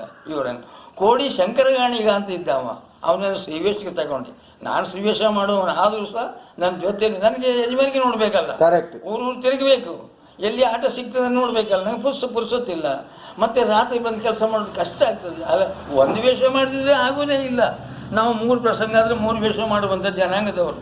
ಇವತ್ತಿನ ರೀತಿಯಲ್ಲಿ ಅಲ್ಲ, ಎಷ್ಟು ಪ್ರಸಂಗ ಕೊಟ್ಟರು ಆ ಪ್ರಸಂಗದಲ್ಲಿ ನಮ್ಮ ವೇಷವೇ ಬೇಕೇ. ಬೇರೆಯವ್ರ ವೇಷ ಮಾಡಿದ್ರೆ ಕೇಳೋದಿಲ್ಲ, ಆಟ ಆಡಿಸೋರು. ಆ ರೀತಿಯಲ್ಲಿ 64ರವರೆಗೆ ನಾನು ಯಜಮಾನಿಗೆ ನೋಡಿದೆ. ಆಮೇಲೆ ನಾನು ಯಜಮಾನಾಗಿರುವಾಗ ನನಗೆ 5 ವರ್ಷ ಮೇಳ ಕೊಡ್ತೇನೆ ಅಂತ ಕರ್ಕೊಂಡು ಹೋಗಿದ್ದವರು. 3 ವರ್ಷ ಆದ ನಂತರ ನನ್ನ ಮೇಳ ಅನ್ನೋದು ಒಂದು ಲೆಕ್ಕಾಚಾರ ಪ್ರಕಾರ ಆಗುವಾಗ ಎಲ್ಲರಿಗೂ ಸಂತೋಷ ಆಯಿತು, ಊರ ಜನರಿಗೂ ಸಂತೋಷ ಆಯಿತು. ಆದರೆ ಅಲ್ಲಿದ್ದಂಥ ಬಲರಾಮ ಮಂದಿರ ಮಗ ಮತ್ತು ಶ್ರೀಧರ ಅಂದಿರ ಅಂತ ಇಬ್ಬರು ಒಟ್ಟಿಗೂ ಅವರಿಗೆ ಒಂದು ಮೇಳದ ಯಜಮಾನಿಗೆ ಮಾಡಬೇಕು ಅನ್ನೋದು ಅವರಿಗೆ ಹುಚ್ಚು ಶುರುವಾಯಿತು. ನನ್ನ ಹತ್ರ ಬಂದು ಮೇಳ ಕೇಳಿದರು, ನನ್ನ ಹತ್ರ ಅಲ್ಲ, ಐತಾಳ್ರ ಹತ್ರ ಬಂದು ಮೇಳ ಕೇಳಿದರು. ನಾವು ಅಮೃತೇಶ್ವರ ಮೇಳ ಅನ್ನೋದು ಗೋವಿಂದರಿಗೆ ನಡೆಸ್ತಾ ಇದ್ವಿ, ಈಗ ನಮಗೆ ಬೇಕು, ಕೊಡಬೇಕು. ನೋಡಿ, ನಮ್ಮ ಬಿದ್ದ ಮೇಳ ಎಬ್ಸ್ಲಿಕ್ಕೆ ಅವ ಬೇಕಾಯಿತು. ನಾನು 5 ವರ್ಷ ಮೇಳ ಕೊಡ್ತೇನೆ ಅಂತ ಮಾತು ಕೊಟ್ಟವನ್ನ ಕರ್ಕೊಂಡು ಬಂದಿದ್ದೇನೆ. 2 ವರ್ಷ ತಿರುಗಾಟ ಆಯ್ತೀನಿ, 3 ವರ್ಷ ಬಾಕಿ ಉಂಟು ನನ್ನ ಕೊಟ್ಟ ಮಾತಿನ ನಂತರ. ಈಗ ಮಧ್ಯದಲ್ಲಿ ಮೇಳ ಬಿಡುವಂಗ ನಾನು ಹೇಗೆ ಹೇಳೋದು? ಎಲ್ಲ ಕಲಾವಿದರಿಗೆ ಒಳ್ಳೆಯ ರೀತಿ ಸಂಬಳ ಕೊಟ್ಟು ನಡೆಸ್ಕೊಂಡು ಬರ್ತಾ ಇದ್ದಾನೆ. ಮುಂದಿನ ತಿರುಗಾಟಕ್ಕೆ ಅವನೇ ಯಜಮಾನ ಅಂತ ನಾವು ಮಾಡಿದ್ದೇವೆ. ಈಗ ನೀವು ಹೀಗೆ ಹೇಳಿದ್ರೆ ಹೇಗೆ ಕೊಡಲಿಲ್ಲ? ಅವರು ದೊಡ್ಡ ಶ್ರೀಮಂತರ ಮನೆ, ಅವರು ಮಾತು ಮೀರುವುದಕ್ಕೆ ಅವ್ರಿಗೆ ಭಾರಿ ಕಷ್ಟ ಆಯಿತು. ಊರು ಜನರೆಲ್ಲ ಸೇರಿ ಮೇಳ ಕೊಡಲೇಬೇಕಂತ ಶ್ರೀಧರೇಂದ್ರ ಮತ್ತು ಹರಿಯಂದಿರು ನಮ್ಮ ಮೇಳ ತೆಕ್ಕೊಂಡು ಬಯಲಾಟದ ಮೇಳ ಮಾಡಿದರು. ಆಗ ನೀನು ಮೇಳಕ್ಕೆ ಬರಬೇಕು ಅಂತ ನನ್ನನ್ನು ಕರೆದರು. ನಾನು ಕಳೆದ ವರ್ಷ ಯಜಮಾನಾಗಿ ಈ ವರ್ಷ ಕೆಲಸ ಮಾಡುವವನಾಗಿ ನಿಮ್ಮೊಟ್ಟಿಗೆ ನಾನು ಬರುವುದಿಲ್ಲ ಅಂತ ನಾನು ಮಂದಿರ್ತಿ ಮೇಳಕ್ಕೆ ಮತ್ತೆ ಪುನಃ ಹೋದೆ. ಮಂದಿರ್ತಿ ಮೇಳದ ರಾಮಗಾಣಿಗರ ಜೊತೆಯಲ್ಲಿ ಕೆಲವು ವರ್ಷ ನಾನು 5-6 ವರ್ಷ ಅಲ್ಲಿ ತಿರುಗಾಟ ಮಾಡಿದ್ದೆ. ಅಲ್ಲಿಂದ ತಿರುಗಾಟ ಮಾಡಿ ಆಮೇಲೆ ಸಾಧಾರಣ ನಾವು ಹೊರಟದ್ದು 50-52ರಲ್ಲಿ ಇರ್ಬೋದು. ಅಲ್ಲಿಂದ ಕೊಕ್ಕಳಿನ ಕಾಮತ್ರು, ಶಂಕರನಾಥ ಶಾಮಕರು, ನಾನು, ಹುಲಿಮನೆ ಶಾಸ್ತ್ರಿಗಳು, ಕೆರೆಮನೆ ಶಿವರಾಮ ಹೆಗಡೆಯರು ಒಂದು ಕೇಳಿರ್ಬೋದು. ಹೌದು ಹೌದು. ಅವ್ರದ್ದು ಮೇಳ ಇಲ್ಲ, ಅವರದ್ದು ಒಂದು ಎಲ್ಲಿ ಅದು ತಿಂಗಳಿಗೆ 1 ಆಟ 2 ಆಟಗಳು ಮಾಡ್ತಾರೆ. ಎಲ್ಲರೂ ಸೇರಿ ಒಂದು ಆಟ ಮಾಡೋದು, ಮತ್ತೆ ಮನೆ ಹೋಗೋದು. ಎಲ್ಲಿಯಾದರೂ ಒಂದು ಮನೆಯಲ್ಲಿ ಆಟ ಮಾಡಿಸಿದ್ರೆ ಅವರೆಲ್ಲರೂ ಸೇರಿ ಒಂದು ಆಟ ಮಾಡೋದು. ಈ ಕ್ರಮದ ಒಂದು ಆಟ ಇತ್ತು ಅಲ್ಲಿ. ಅಲ್ಲೇ ಹಳದಿಪುರದ ಹತ್ರ ಒಬ್ಬ ಎಲೆ ವೆಂಕಟರಮಣ ನಾಯ್ಕ ಅಂತ ಇದ್ದ. ಅವ ಕಂಠಾಟದಾರನಾಗಿ ನಮ್ಮ ಇಷ್ಟು ಜನರನ್ನು, ನನ್ನನ್ನು, ಕೊಕ್ಕರ್ಣ ನರಸಿಂಹಕಾಮತರನ್ನ, ಶಂಕರ ಶಾಮಕರನ್ನ, ಹಳ್ಳಾಡಿಸಿ ನಾಯ್ಕನ್ನ ನಮಗೆ ದಿನ ಸಂಬಳ ಮಾಡಿ 2 ದಿವಸಕ್ಕೆ ಒಂದು ಆಟ. ಅಮ್ಮ ಕೆರೆಮನೆ ಶಿವರ ಮಾಡಿದ್ರು ಆ ಮೇಳನೂ ನಮ್ಮ ಜೊತೆಯಲ್ಲಿ ಗೊತ್ತಾಯ್ತು. ಆ ಮೇಳ ಕೆರೆಮನೆ ಹೆಗಡೆಯವರು ನಾವೆಲ್ಲ ಒಟ್ಟಿಗೆ 2 ವರ್ಷ ತಿರುಗಾಟ ಅಲ್ಲಿ ಮಾಡಿದ್ದೆವು ನಾವು, ದೆಹಲಿ ಉತ್ತರದಲ್ಲಿ 2 ವರ್ಷ ಇದ್ದೆ. ಆಮೇಲೆ ನಮಗೆ ಅಲ್ಲಿ ಇರ್ಲಿಕ್ಕೆ ಹೇಳಿದರೆ ಮತ್ತೆ ನಾವು ಅಲ್ಲಿ ನಿಲ್ಲಿಲ್ಲ. ನಮಗೆ ಅವ್ರದ್ದೆಲ್ಲ ಸರಿಗಟ್ಟು ಬರೋದಿಲ್ಲ. ಯಾಕಂದರೆ 2 ದಿವಸಕ್ಕೊಂದು ಆಟ ಮಾಡುವವರು ಒಂದಾಯ್ತಾ, ಮತ್ತೆ ಅವ್ರದ್ದು ವೇಷಭೂಷಣ ಎಲ್ಲ ಬೇರೆ ಬೇರೆ, ನಾವು ನಮ್ಮನೆ ಅಲ್ವೇ ಅಲ್ಲ. ಈಗ ನಮ್ದು ಮಾಡ್ತಾರೆ, ಮೊದಲಲ್ಲ. ಮೊದಲು ನೀವು ನೋಡಿರ್ಬೋದು, ಮೊದಲಿನ ವೇಷ ಅಂದರೆ ಅವರ ಹತ್ರ ಉಡುಗೆ ತೊಡಿಗೆಲ್ಲ ಹೆಚ್ಚೇನು ಅವರನ್ನು ನಾನು ಸಸಾರ ಮಾಡಿ ಮಾತಾಡೋದಿಲ್ಲ. ಮನೆಯಿಂದ ಹೆಂಡತಿ ಸೀರೆ ತಗೊಂಡು ಬಂದು ಕಷ್ಟ ಒಂದೆಳೆ ಕಷ್ಟ ಹಾಕಿ ವೇಷ ಮಾಡ್ಕೊಂಡು ಸ್ವಲ್ಪ ಮತ್ತೆ ಹಾಗೆ 1 ಬಟ್ಟೆ ಬಿಟ್ಟು 2 ಬಟ್ಟೆ ಇಲ್ಲ. ಅವ್ರನ್ನ ಸಸಾರ ಮಾಡಿ ಹೇಳುವುದಲ್ಲ, ಅಲ್ಲಿಯ ಕಲಾವಿದ ಇದ್ದದ್ದು ಹಾಗೆ. ಇದ್ದದ್ದು ಹಾಗೆ. ನಮ್ಮಲ್ಲಿಗೆ ಶ್ರೀಧರಂಜರು ಇಲ್ಲಿ ಅಮೃತೇಶ್ವರಿ ಮೇಳದ ಯಜಮಾನಿಗೆ ಮಾಡುವಾಗ ಚಿಟ್ಟಾಣಿ ರಾಮಚಂದ್ರ ಹೆಗಡೆ, ಮಾಬಲ್ ಹೆಗಡೆ ಮತ್ತು ಕೆರೆಮನೆ ಶಿವರಾಮ ಹೆಗಡೆ ಇವರು ಅವ್ರ ಮೇಳ ಅವ್ರು ತಿರುಗಾಡೋದು ಮೇಳ ಅಲ್ಲ, ನಮ್ಮಲ್ಲಿ ದೇವಸ್ಥಾನಗಳ ಮೇಳಗಳು. ಆದ್ದರಿಂದ ಪ್ರತಿ ವರ್ಷ ಹೇಳ್ತದೆ, ಅದು ಪ್ರತಿ ವರ್ಷ ಹೇಳಿದ್ರೆ ಮೇಳ ಅಂತ ಇಲ್ಲ. ಅಲ್ಲಿ ಕೆಲವು ಮೇಳಗಳೆಲ್ಲ ಇವರು ಮನೆ ಮೇಳಗಳಾಗಿಯೇ ಉಂಟದು. ಅವ್ರನ್ನ ಕರ್ಕೊಂಡು ಬಂದಿಲ್ಲಿ ಟೆಂಟಿನ ಆಟಗಳೆಲ್ಲ ಮಾಡಿದ್ರು. ಇವಲ್ಲಿ ಶ್ರೀಧರ ಟೆಂಟಿನ ಆಟದಲ್ಲಿ ಚಿಟ್ಟಾಣಿಯವ್ರನ್ನ ಕರ್ಕೊಂಡು ಬಂದು, ಚಿಟ್ಟಾಣಿಯವರು ಒಬ್ಬರು ಘನವಾದ ವೇಷಧಾರಿ ಅಂತ ನಮ್ಮ ಈ ಬಡಗತಿ ಬಂದ ಮೇಲೆ ಅವರು ಆದರೂ ಇಲ್ಲಿ ಅವರೊಟ್ಟಿಗೆ ನಾನು ಸಹ 1 ವರ್ಷ ಇದ್ದೆ. ನಾನು ಆ ಉತ್ತರ ಕನ್ನಡದ ತಿರುಗಾಟ ಮಾಡುವಾಗ ಅವ್ರ ಹೆಸರೇ ಇಲ್ಲ. ಕರೆಕ್ಟ್. ಶಿವರಾಮ ಹೆಗಡೆಯವರು ಮತ್ತು ಮಾಮೂಲಿ ಹೆಗಡೆದು ಅವರದ್ದೇ ಹೆಸರು. ಮತ್ತಿನ್ನು ಇನ್ನೊಬ್ಬರು ಇದ್ದಿದ್ರು, ಅವರು ಕೊಳಗೆ ಬಿಸಿನಲ್ಲಿ ಅವಧೂತರಾಗಿದ್ದರು. ಅವರು ಯಾರಂತ ಹೇಳಿದ್ರೆ ಮೂರೂರು ದೇವರ ಹೆಗಡೆಯವರು. ಹೌದು, ಆಯಿತಾ. ಅವರು ಅಪರೂಪವಾಗಿ ಬೇಷ ಮಾಡ್ತಿದ್ರು. ಇನ್ನೊಂದು ಕೊಂಡಕುಳಿ ಮೇಳ ಅಂತೇಳಿ ಒಂದು ಇತ್ತು ಅಲ್ಲಿ. ರಾಮ ಹೆಗಡೆಯವರು ಮತ್ತು ಲಕ್ಷ್ಮಣ ಹೆಗಡೆಯವ್ರದ್ದು ಒಂದು ಮನೆ ಮೇಳ ಇತ್ತು. ಈಗ ಅವ್ರ ಮಗ ಒಬ್ಬರು ಇಲ್ಲಿ ಕಾಸಲ್ಲಿ ಮನೆ ಮಾಡ್ಕೊಂಡಿದ್ದಾರೆ. ಈಗ ಅವರು ಈ ಕಡೆ ಸೇರಿದ್ದಾರೆ. ಈಗ ಅವರು ಟೆಂಟಿನ ಮೇಳದಲ್ಲಿ ಇದ್ದರೆ ಇಲ್ಲಿ ಸೇರಿದ್ದಾರೆ. ಈಗ ಅಲ್ಲಿಂದ ತಿರುಗಾಟ, ಅಲ್ಲಿಂದ ಮೇಳ. ನಾನು ಮತ್ತೆ ಪುನಃ ಮಂದರ್ತಿ ಮೇಳದಿಂದ ಮಾರಣಗಟ್ಟೆ ಮೇಳಕ್ಕೆ ಮತ್ತೆ ಪುನಃ ಬಂದೆ. ನಾನು ಮಾರಣಗಟ್ಟೆ ಮೇಳದಲ್ಲಿ ಇದು ಕಡೆಗೆ ಎಲ್ಲ ಮೇಳದ ಯಜಮಾನರನ್ನು ಬಿಟ್ಟು, ಮೇಳದ ವೇಷಧಾರಿಯನ್ನು ಬಿಟ್ಟು ಬೇರೆಯವರಲ್ಲಿ ಯಜಮಾನಿಗೆ ಮಾಡಲಿಕ್ಕೆ ಶುರು ಮಾಡಿದರು. ನಮ್ಮಲ್ಲಿ MM ಹೆಗಡೆಯವರು ವಕೀಲರು, ಅವರು ಮೇಳ ಮಾಡಿದರು. ಅವ್ರ ಜೊತೆಲಿ 25 ವರ್ಷ ನಾನು ಒಳ ಯಜಮಾನನಾಗಿಯೂ, ನಾನು ವೇಷಧಾರಿಯಾಗಿಯೂ, ನಾನು ಎಲ್ಲ ನನ್ನದೇ ಬಲ್ಲ. ಅವರು ವಕೀಲ ವೃತ್ತಿಯಲ್ಲಿದ್ದಾರೆ. ಲಾಭ ನಷ್ಟಕ್ಕೆ ಅವರು, ತಿರುಗಾಟಕ್ಕೆ ನಾನು ಯಜಮಾನ, ಒಳಗಿನ ಯಜಮಾನ. ಈ ರೀತಿಯಲ್ಲಿ ತಿರುಗಾಟಗಳೆಲ್ಲ ಮಾಡಿ ಕೊನೆಗೆ ನಮ್ಮ ಮನೆಯಲ್ಲಿ ಈ ದೇವಸ್ಥಾನದ ಕಾರಣವಾಗಿ ನನ್ನ ಹೆಂಡತಿ ಕೊಲ್ಲೂರು ಮುಖಾಮುಖಿಯ ಭಕ್ತರು. ಅವಳಿಗೆ ಪುರಾಣ ಓದುವುದು ಅಂದರೆ ಭಾಳ ಸಂತೋಷ ಅವಳಿಗೆ. ನಮ್ಮ ಮಗಳ ಮೇಲೆ ಒಂದು ಆವೇಶ ಆಗಿ ಕಾಳಿ ಬರಲಿಕ್ಕೆ ಶುರುವಾಯಿತು. ಇಲ್ಲಿ ಭಕ್ತಾದಿಗಳ ತುಂಬ ಮಂದಿಗಳು ಬರಲಿಕ್ಕಾದರು. ಇಲ್ಲಿ ಬಂದವರಿಗೆ ಮಾತಾಡಿಸೋರು ಎಲ್ಲ ನನ್ನ ಮಕ್ಕಳು ಸಣ್ಣದಾಗಿದ್ದರು. ಆದ್ದರಿಂದಾಗಿ ನಾನು ಮೇಳ ನೀನು ಬರುವುದಿಲ್ಲ ಅಂತ ಮುಚ್ಚಾಡಿರುತ್ತೆ ಹೇಳಿ ನಾನು ಬಿಟ್ಟೆ. ಮಾರಣಕಟ್ಟೆ ಮೇಳಕ್ಕೆ ಅಲ್ಲಿ ಸಮಾಪ್ತಿ ಮಾಡುವಾಗ 53 ವರ್ಷ ತಿರುಗಾಟ ಆಯಿತು ಅನ್ನೋದು ಮೇಳ ಬಿಟ್ಟು ಮನೆಯಲ್ಲಿ ಕೂತ್ಕೊಂಡಿದ್ದೇನೆ. ಇವತ್ತಿನ ನನ್ನ ಇದು ಜೀವನದ ವೃತ್ತಿ ಇದು. ಇನ್ನು ಬೇಕಾದಷ್ಟೆಲ್ಲ ಉಂಟು. ಮಾರಣಕಟ್ಟೆ ಮೇಳದಲ್ಲಿ ಇರುವಾಗೆಲ್ಲ ನಾವು ಎಂತೆಂಥ ಹೇಳಿ ಮಹಾಭಾರತಗಳು, ಮಹಾರಾಮಾಯಣ 12 ದಿವಸ 18 ದಿವಸ ಮಹಾಭಾರತ ಕಾರ್ಯಕ್ರಮದಲ್ಲಿ ಎಂತೆಂಥ ಘನಕಾರ್ಯಗಳೆಲ್ಲ ನಾವು ಮಾಡಿದವರು. ಆದರೆ ಈಗ ಏನೂ ಇಲ್ಲ, ಮನೆಯಲ್ಲಿ ನಿಲ್ ವೃದ್ಧಾಪ್ಯದಲ್ಲಿ ಈ ವೃದ್ಧಾಪ್ಯ ಜೀವನ ಅಂದರೆ ಈ ರೀತಿಯಲ್ಲಿ ನಮ್ಮದು ನಡೀತಾ ಉಂಟು. ಭಕ್ತಾದಿಗಳೇನು ಬರ್ತಾರೆ, ಏನು ಕೊಟ್ಟು ತಗೊಳ್ಳೋದೇವೆ, ಜೀವನ ನಡೀತದೆ ಅಷ್ಟೇ. ಇದು ನನ್ನ ಜೀವನದ ಒಂದು ವೃತ್ತಿ. ಸರ್, ಈಗ ನೀವು ತೆಂಗಿನಲ್ಲಿ ಕೂಡ್ಲು ಮೇಳದಲ್ಲಿ ನೀವು 1-2 ವರ್ಷ ತಿರುಗಾಟ ಮಾಡಿದ್ದೀರಿ. ಆ ತೆಂಗಿನಲ್ಲಿ ನೀವು ಬಡಗಿನ ನಾಟ್ಯ, ಬಡಗಿನ ಅಭಿನಯ ಇದರ ಜೊತೆ ತೆಂಗಿನಲ್ಲಿ ನಿಮ್ಗೆ ಹೇಗೆ ಅದು ಏನಂತ ಹೇಳಿದ್ರೆ, ಶ್ರೀವೇಷ ಮಾಡುವ ದೇಶದಿಂದ ಗಿರ್ಕಿ ಹೊಡಿಬೇಕಾದ ಅವಶ್ಯಕತೆ ಇಲ್ಲ. ಕರೆಕ್ಟ್. ಒಂದು ಮುಖ್ಯ ಪಾಯಿಂಟ್ ಅದು. ಅಲ್ಲಿ ಮುಖ್ಯ ಇರುವುದು ಇನ್ನೊಂದು ಏನಂತ ಹೇಳಿದರೆ, ನಾನು ನೋಡಿದ ಹಾಗೆ ನಮ್ಮನೆಯ ತಾಳ 7 ತಾಳಗಳಿಗೆ ಬೇಕಾದ ರೀತಿಯಲ್ಲಿ ನಾವು ಹೆಜ್ಜೆಗಳನ್ನು ಒಂದು ಲೈನ್ ಆಗಿ ಹೋಗ್ತೇವೆ ಒಂದರಲ್ಲಿ. ಆಮೇಲೆ 2ನೇ ಲೈನಿಗೆ ಹೋಗ್ತೇವೆ. 2ನೇ ಕಾಲ ಅಂತ ಬರ್ತದೆ ತಾಳದಲ್ಲಿ. 1ನೇ ಕಾಲ, 2ನೇ ಕಾಲ, 2ನೇ ಕಾಲ. ಆ 2ನೇ ಕಾಲದಲ್ಲಿ ಮತ್ತೆ ಕುಸುರು ಹೆಜ್ಜೆಗಳು ಅಂತ ಇರ್ತದೆ. ಕರೆಕ್ಟ್. ಅದನ್ನೆಲ್ಲ ನಮ್ಮಲ್ಲಿ ಉಂಟು, ಅಲ್ಲಿ ಇಲ್ಲ. ಅಲ್ಲಿ ಮುಖ್ಯ ಏನಂತ ಹೇಳಿದರೆ ಗಿರಿಕಿ ಹೊಡೆಯೋದು ಒಂದು ಬಿಟ್ಟರೆ ಮತ್ತು ಬಾಕಿ ಯಾವುದು ಅಷ್ಟು ದೊಡ್ಡ ವಿಶೇಷವಾಗಿ ನನಗೆ ಕಂಡದ್ದೇನೂ ಇಲ್ಲ. ಆದರೆ ಈಗ ಶುರುವಾಗಿದೆ. ಈಗ ಅದರ ಬಗ್ಗೆ ಏನು ಮಾತಾಡಲಿಕ್ಕೆ ಎಲ್ಲ ನೋಡಿ ಅವರು ಇದು ಮಾಡಿದ್ದಾರೆ. ವಿಠ್ಠಲ ಶಾಸ್ತ್ರಿಗಳು ಧರ್ಮಸ್ಥಳ ಮಾಡಿಕೊಂಡು ಇಲ್ಲಿ ಬರುವಾಗ ಕೋಳಿಯೂರು ರಾಮಚಂದ್ರನಲ್ಲಿ ಒಬ್ಬ ಇದ್ದ, ಅವನು ಸಣ್ಣವನಾಗಿದ್ದ ಅವಾಗ. ಆ ಕಾಲದಲ್ಲಿ ಎಲ್ಲ ಸಾಧಾರಣ ಮಟ್ಟಿಗೆ ಅವರೊಂದು ಇದು ಹೊಸ ನಾಟ್ಯ ಅಂತ ಹೇಳಿದರೆ ವಿಠ್ಠಲ ಶಾಸ್ತ್ರಿಗಳು ಇದು ಯಾವ ಬೇಡ ಕಣ್ಣಪ್ಪದಿ ಎಲ್ಲ ಯಾವುದೋ ಒಂದು ಪ್ರಸಂಗದಲ್ಲಿ ಒಂದು ಭರತನಾಟ್ಯ ನಾಟ್ಯ ಮಾಡಿ ಅವರು ಭಸ್ಮಾಸುರ ಮೊಹಿನಿ ಇರಬೇಕು. ಭಸ್ಮಾಸುರ ಮೊಹಿನಿ ಯಾವುದರಲ್ಲಿ ಒಂದು ದಿವಸ ರಜೆ ಮಾಡಿ ಬಂದು ಹೊಟ್ಟಿದ್ದು ಇಲ್ಲಿ ನಮ್ಮ ಕುಂದಾಪುರ ನರಿಬೇಣದಲ್ಲಿ. ನಮಗೆ ರಜೆ ಕೊಡುವುದಿಲ್ಲ. ಅದು ಧರ್ಮಸ್ಥಳ ಮೇಳ, ಬಯಲಾಟದ ಮೇಳ ಆವಾಗ. ಆ ಕಾಲದಲ್ಲಿ ಒಂದು ಆಟ ನೋಡ್ಕೊಂಡು ಹೋಗಿದ್ದಾನೆ. ಆ ನಮ್ಮನೆ ಇತ್ತಲ್ಲಿ. ಆದರೆ ಹೌದು, ನೀವು ಹೇಳಿದಾಗೆ ಧರ್ಮಸ್ಥಳ ಭಸ್ಮಾಸುರ ಕಾಲದಲ್ಲಿ ಇರಬೇಕು ಅಂತ ಹೀಗಿತ್ತು. ನನಗೆ ಏನಾಯ್ತು ಅಂತ ಹೇಳಿದ್ರೆ, ಕಷ್ಟ ಆಗಿದ್ದು ಏನಂತ ಹೇಳಿದ್ರೆ, ಆ ಮುಕ್ತಾಯಿಗಳು ನಮ್ಮದು ಬೇರೆ, ಅವ್ರದ್ದು ಬೇರೆ. ಕರೆಕ್ಟ್. ಗೊತ್ತಾಯ್ತು. ಮತ್ತೆಲ್ಲ ಸರಿಯೇ, ತಾಳಗಳೆಲ್ಲ ಸರಿಯೇ. ನಮ್ಮದು ನಾವು ಅವರು ಜಾಗಟ ಹಿಡಿದು ಪದ್ಯ ಹೇಳ್ತಾರೆ, ನಾವು ತಾಳ ಹಿಡಿದು ಪದ್ಯ ಹೇಳ್ತೇವೆ, ಇಷ್ಟೇ ವ್ಯತ್ಯಾಸ. ತಾಳಗಳೆಲ್ಲ ಎಲ್ಲರಲ್ಲೂ ಒಂದೇ. ಕರೆಕ್ಟ್. ನಮ್ಮಲ್ಲಿ ಮಾತ್ರ 2ನೇ ಕಾಲ 3ನೇ ಕಾಲ ಹೋಗುವಾಗ ಆ ತಾಳದ ಗತಿಗಳಿಗೆ ಸರಿಯಾಗಿ ನಾವು ಕುಸುರು ಹೆಜ್ಜೆಗಳನ್ನೆಲ್ಲ ನಾವು ಬೇರೆ ಬೇರೆ ಬೇರೆ ಬೇರೆ ಬೇರೆ ಹಾಕ್ತೇವೆ. ಮತ್ತು ಯುದ್ಧದ ಸೀನ್ ಅಂತೇಳಿ ಒಂದಿರ್ತದೆ ನಮ್ಮಲ್ಲಿ, ಅಲ್ಲಿ ಇಲ್ಲ, ಅದು ನಮ್ಮಲ್ಲಿ ಉಂಟು. ಕತ್ತಿ ಪಡೆ ಅಂತೇಳಿ ಒಂದಿರ್ತದೆ. ಆ ಕತ್ತಿ ಪಡೆ ಅಂದರೆ ಅದು ಒಂದು ನಾಟ್ಯವೇ. ಯಾಕಂದೇಳಿ ಕಿರಾತಾರ್ಜುನ ಕಾಳಗ ಆದರೆ ನಿಮ್ಗೆ ಗೊತ್ತಾಯ್ತಾ? ಕಾಳಗ ಆದರೆ ನಮ್ಮಲ್ಲಿ ಬೇಡ ಮಾಡಿದ ಸಪ್ಪು ಕಟ್ಟುವ ಕ್ರಮ. ಗೊತ್ತಾಯ್ತಾ? ಆ ಸಪ್ಪು ಕಟ್ಟಿದಾಗ ಅದನ್ನು ಕತ್ತರಿಸೋದಕ್ಕೆ ನಮ್ದೊಂದು ಸ್ಟೆಪ್ ಅಂತೇಳಿ ಇರ್ತದೆ. ಯಾವುದು? ಆ ಸಪ್ಪನ್ನು ಅರ್ಜುನನ ಹತ್ರ ಕತ್ತಿ ಇರ್ತದೆ. ಈಶ್ವರ ಬೇಡ ವೇಷ ಮಾಡಿದಾನಲ್ಲ, ಆವಾಗ ಸಪ್ಪು ಕಟ್ಟಿ ಅದನ್ನು ಕತ್ತರಿಸುವಾಗ ನಮ್ಮದು ಸ್ಟೆಪ್ ಇರ್ತದೆ.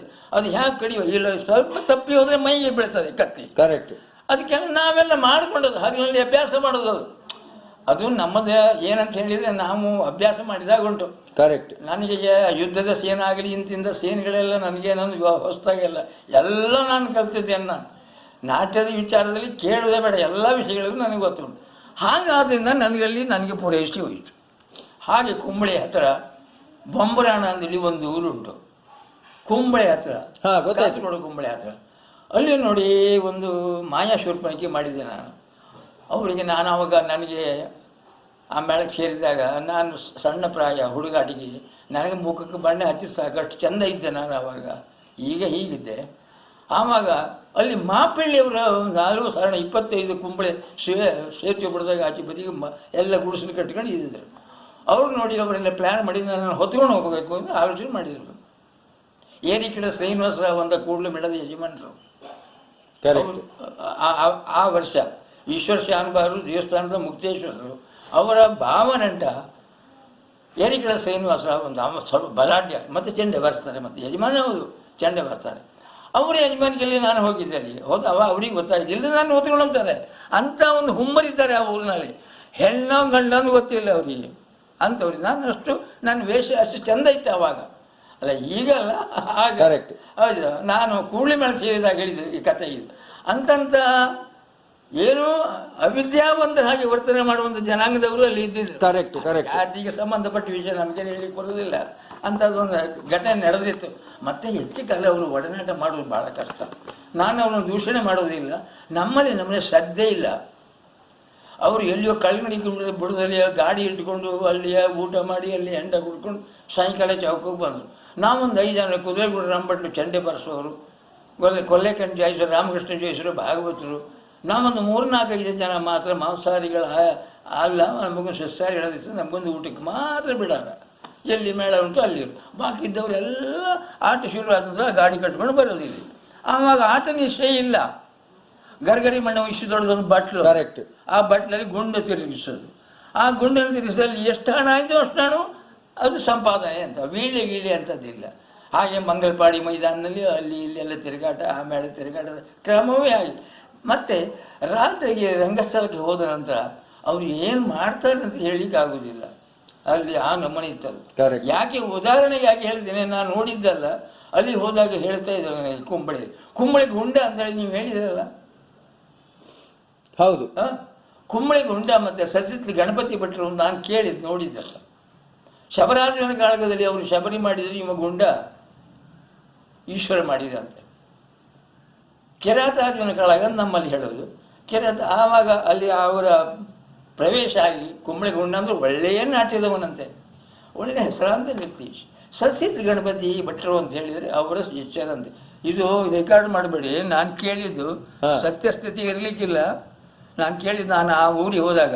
ಯಾಕಂತ ಹೇಳಿದರೆ ಆ ಸಸಿತ್ ಗಣಪತಿ ಭಟ್ರಿಗೆ ಸ್ವರ ಹೋಗಿದೆ. ಈ ನಾಳಕ್ಕೆ ಇಲ್ಲಿ ಚೂರಿ ಬಿದ್ದು, ಚೂರಿ ಗುಂಡ ಹಾಕಿದ್ದು. ಒಂದು ಯಾರೋ ಒಂದು ಪ್ರೇಕ್ಷಕರು ಬಂದು ಅವರನ್ನು ಮಾಲೆ ತಂದು ಅವರಿಗೆ ಗಣಪತಿ ಭಟ್ರಿಗೆ ಹಾಕಿದ್ರಂತೆ. ಅವ್ರಿಗೆ ಬೇಕಾದವರು ಯಾರು, ಅದು ಇವನಿಗೆ ಸ್ವಲ್ಪ ಮಹಾಮಸ್ತರಿಗಳು. ಆವಾಗ ಅವರು ಶಿಷ್ಯ, ಇವರು ಗುರು, ಆದರೂ ಸಮೇತ ಕತ್ತಿತಾಗಿ ಹಾಕಿದ್ದಕ್ಕೆ ಅವ್ರು ಪೆಟ್ಟಾಗಿ ಈ ನಾಳ ಸತ್ತೋಗ್ತಾರಿಂದಾಗಿದ್ದಕ್ಕೆ ಬದುಕಿದ್ರು. ಈ ನಾಳ ತುಂಡಾಗಿ ಅಂತೂ ಸ್ವರ ಹೋಗಿದೆ, ಅವ್ರಿಗೆ ಸ್ವರ ಇಲ್ಲ. ಸಸಿತ್ರು ಗಣಪತಿ ಭಟ್ರು ಅಂತ ಅವ್ರ ಹೆಸರು. ಕುಂಬಳ ಗೊಂಡನ ಪ್ರಕರಣ ಇದು. ಅಂಥ ಒಂದು ಜನಾಂಗದವರು ಅಷ್ಟು ಒಳ್ಳೆಯವರಲ್ಲ. ಬುದ್ಧಿ ಅಂದರೆ ಕುಡಿತದ ಪ್ರಭಾವದಿಂದ ಹಾಗಾಯಿತು, ಯಾವ ಕಾರಣದಿಂದ ಏನಾಯ್ತು ನಮಗೆ ಗೊತ್ತಾಯ್ತು. ಅಂತೂ ಅವ್ರ ಒಡನಾಟ ನನಗೆ ಹಿಡಿಸಲಿಲ್ಲ. ನಾನು ಮೇಳ ಬಿಟ್ಟೆ. ಕಾರಣ ಮೇಳ ಬಿಡಲಿಕ್ಕೆ ಕಾರಣ ಸಂಬಳ ಒಳ್ಳೇದು ಕೊಡ್ತಿದ್ರು. ಮೇಳ ಬಿಡುವ ಕಾರಣಗಳು ಅವ್ರ ಒಡನಾಟ ನಮಗೆ ಒಳ್ಳೇದಾಗೋದಿಲ್ಲ. ನಮ್ಗೆ ಒಂದು 5-6 ಜನ ಬಿಟ್ಟರೆ ಮತ್ತು ಬಾಕಿ ಜನವೇ ಇಲ್ಲ. ರಂಗಸ್ಥಳಕ್ಕೆ ಹೋದ ನಾನು ದೇವಿ ಮಾತುಮೆ ನೋಡಿದೇನೋ, ದೇವಿ ಮಾತುಮೆಯಲ್ಲಿ ನಾನು ದೇವಿ ಮಾಡಿ ಹೇಳಿದ್ರೆ ಮಾಡಲಿಕ್ಕೆ ಒಪ್ಪಲಿಲ್ಲ. ಎಲ್ಲ ಮೈ ಮೇಲೆ ಬೀಳ್ತಾರೆ. 2 ದಿವಸ ದೇವಿ ಮಾತುಮೆಯಲ್ಲಿ, ಮಹಿಷಾಸುರನ ವಧೆಗೆ 1 ದಿವಸ, ಮಹಿಷಾಸುರನ ವಧೆ ನಂತರ 2 ದಿವಸ ದೇವಿ ಮಾತುಮೆ ಆಗ್ತಿತ್ತು ಆ ಕಾಲದಲ್ಲಿ. ಈಗ 1 ದಿವಸದಲ್ಲಿ ಮುಗೀತದೆ. ಹೌದು. ಆವಾಗ ಎಲ್ಲಿ ಊರು ಜನರೆಲ್ಲ ಈ ದೈವ ಬರುವವರು ಇದ್ದಾರಲ್ಲ, ಅವರೆಲ್ಲ ಬಂದ್ಕೊಂಡು ಎಂಥದ್ದು ಬೇಡದಿದ್ದರೆ ಕಸರ ವೇಷ ಮಾಡ್ಕೊಂಡು ಬಂದು ಮೈ ಮೇಲೆ ಬೀಳೋದು, ದೇವಿ ಮೈ ಮೇಲೆ ಬೀಳೋದು. ನನಗೆ ಅದೆಲ್ಲ ಹಿಡಿಸ್ಲಿಲ್ಲ. ನನಗೆ ಅದು ಬಿಟ್ಟೆ. ಅದೇ ನಮ್ಮೂರಿನಲ್ಲಿ ದೇವಿ ಮಾತುವೆ ಪ್ರಸಂಗ ಈಗ ಆಗ್ತದೆ, ಇದನ್ನು ನಾನು ಮಾಡಿದ್ದು.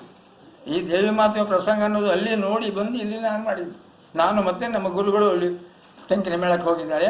ಅವರು ನಾನು ಇಬ್ಬರು ಒಟ್ಟಾಗಿ ನಾವು ಮೇಳ ಇಲ್ಲಿ ಸಮೇತ ದೇವಿ ಮಾತುವೆ ಮಾಡುವ ಅಂತ ಹೇಳ್ಕೊಂಡು ನಾವು ಶುರು ಮಾಡಿದ್ರು. ಮತ್ತು ಈ ಮೇಳದಲ್ಲಿ ಆ ಹೆಸರೇ ಇಲ್ಲ, ನಾವು ಬಡಗತಿಟ್ಟಿನಲ್ಲಿ ಇಲ್ಲ, ನಾವೇ ತಯಾರು ಮಾಡಿದ್ವಿ. ನೋಡಿ ಇವತ್ತು ಎಲ್ಲಿಯಾದ್ರೂ ಒಂದು ಭಾಷಣ ಕೇಳಿ ಮಾತೊಳಗೆ ಭವಿಷ್ಯರಿಗಾರ ದೇವಿ ಮಾಡ್ಕೊಂಡು ದೇವಿ ಮಾತು ಪ್ರಸಂಗ ಮಾಡಿದೆವು, ಮಂದರ್ತಿ ಮಾಡೋದು ಕೇಳಿ, ಮತ್ತೊಂದು ಕೇಳಿ, ಇನ್ನೊಂದು ಕೇಳಿ, ಎಲ್ಲಿ ಕೇಳಿದ್ರೆ ಹೇಳೋದಾಗೆ ನಾನೇ ಮಾಡಿದ್ದೆ.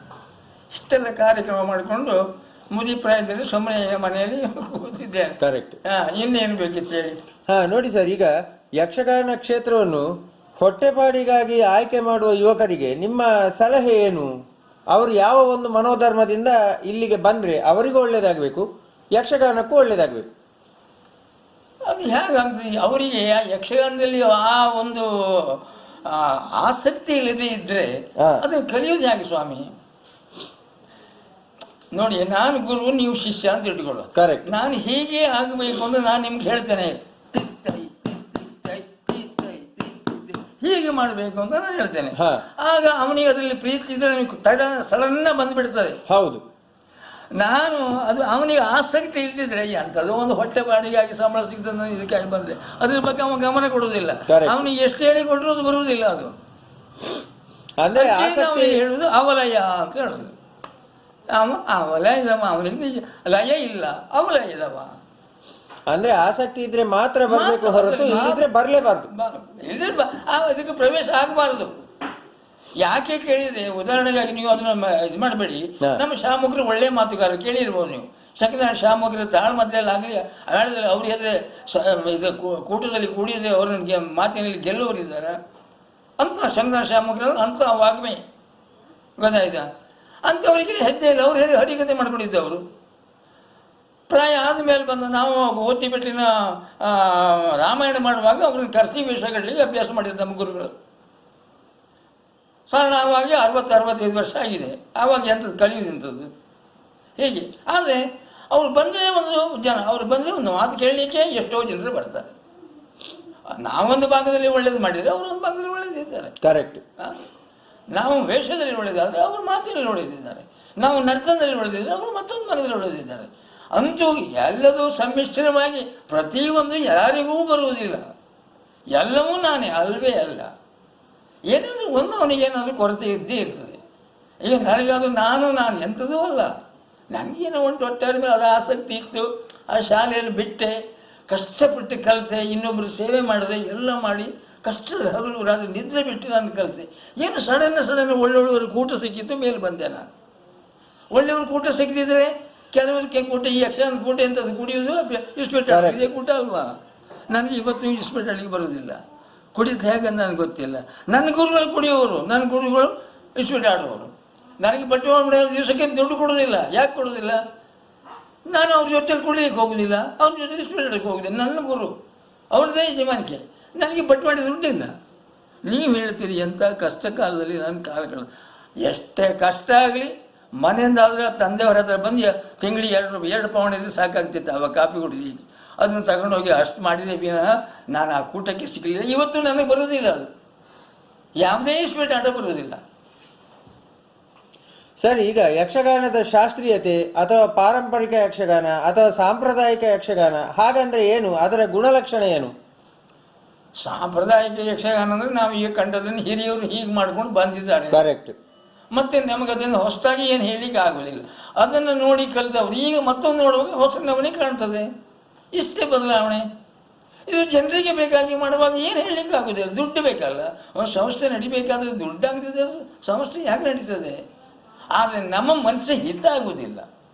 ನಮ್ಮ ಮನಸ್ಸಿಗೆ ಅದನ್ನು ಕಂಡು ಇದನ್ನು ಕಾಣುವಾಗ ಮನಸ್ಸಿಗೆ ಅಷ್ಟು ಸಮಾಧಾನ ಇಲ್ಲ. ಹಾಗೆ ಈ ಯಕ್ಷಗಾನದ ಯಾವ ಎಲ್ಲ ಅಂಗಗಳನ್ನು ತಾವು ತಿಳಿದಿದ್ದೀರಿ ಸರ್? ಅಂದ್ರೆ ನಾಟ್ಯ ಅಥವಾ ಭಾಗವತಿಕೆ, ಮದ್ಲೆವಾದನ, ಹೀಗೆ ಇದರಲ್ಲಿ ಏನೆಲ್ಲ ನಿಮ್ಗೆ ಗೊತ್ತುಂಟು? ಇಲ್ಲ, ನನಗೆ ಗೊತ್ತಿರೋದು ಏನಂದರೆ ನಾನು ಬರೀ ಒಂದು ವೇಷ ಮಾಡಿದವ ಗೊತ್ತಾಯ್ತು. ಮತ್ತು ಹಾಗೆಲ್ಲ ಮತ್ತೆ ತಾಳ ಸರಿಯಾಗಿ ಮದ್ದೆ ಬಾರಿಸಿ ಮದ್ದೆಗಾರನಲ್ಲ ನಾನು. ನಮಗದು ಅವಶ್ಯಕತೆ ಸಿಗುವುದೂ ಇಲ್ಲ. ಆವಾಗೆಲ್ಲ 2 ಜನರು ಇರಲಿಲ್ಲ, ಒಂದೊಂದು ಜನರು ಇರಲಿಲ್ಲ. ಕರೆಕ್ಟ್. ನಮ್ಮ ಕಾಲದಲ್ಲಿ ನಾವು ಅದನ್ನು ಮಾಡ್ಕೊಂಡು ಹೋಗೋದೇ ನಮ್ಮ ಕಷ್ಟ ಆಗಿದೆ. ಈಗ ನೋಡಿ ಒಂದೊಂದು ಸ್ಥಾನದಲ್ಲಿ 3 ಜನ ಇದ್ದಾರೆ, 3 ಭಾಗವತರು. ಆವಾಗ ಯಾರಿದ್ದಾರೆ? ಕಡೆಯ ಕಾಲಕ್ರಮೇಣ ಒಂದು ಸಂಗೀತಗಾರ ಅಂತ ಒಂದು ಬರ್ಲಿಕ್ಕೆ ಆಯ್ತು 10 ಗಂಟೆವರೆಗೆ. ಕರೆಕ್ಟ್. ಗೊತ್ತಾಯ್ತಾ? ಆವಾಗ ಯಾರಿದೆ? ಮೊದಲಿಗೆ ಅದೇ ಭಾಗವತ ಬರಬೇಕಲ್ಲ. ಸಾಯಂಕಾಲ ಬಂದು ನಾವು 6 ಗಂಟೆಯಿಂದ 6 ಗಂಟೆವರೆಗೆ ಆ ಕಲೆ ಎಲ್ಲ ಒಂದೇ ಸ್ಥಾನಕ್ಕೆ ಒಂದೇ ಜನ. ಕರೆಕ್ಟ್. ಈಗ ನೋಡಿ ಸರ್, ಯಕ್ಷಗಾನಕ್ಕೆ ನಾಟ್ಯ, ಸಂಗೀತ, ಸಾಹಿತ್ಯ ಇತ್ಯಾದಿ ಬೇರೆ ಬೇರೆ ವಿಚಾರಗಳು, ಈ ಭರತನಾಟ್ಯ, ಕೂಚುಪುಡಿ ಇವುಗಳಿಂದೆಲ್ಲ ನಾವು ಅಳವಡಿಕೆ ಮಾಡಿಕೊಳ್ಬೇಕಾ?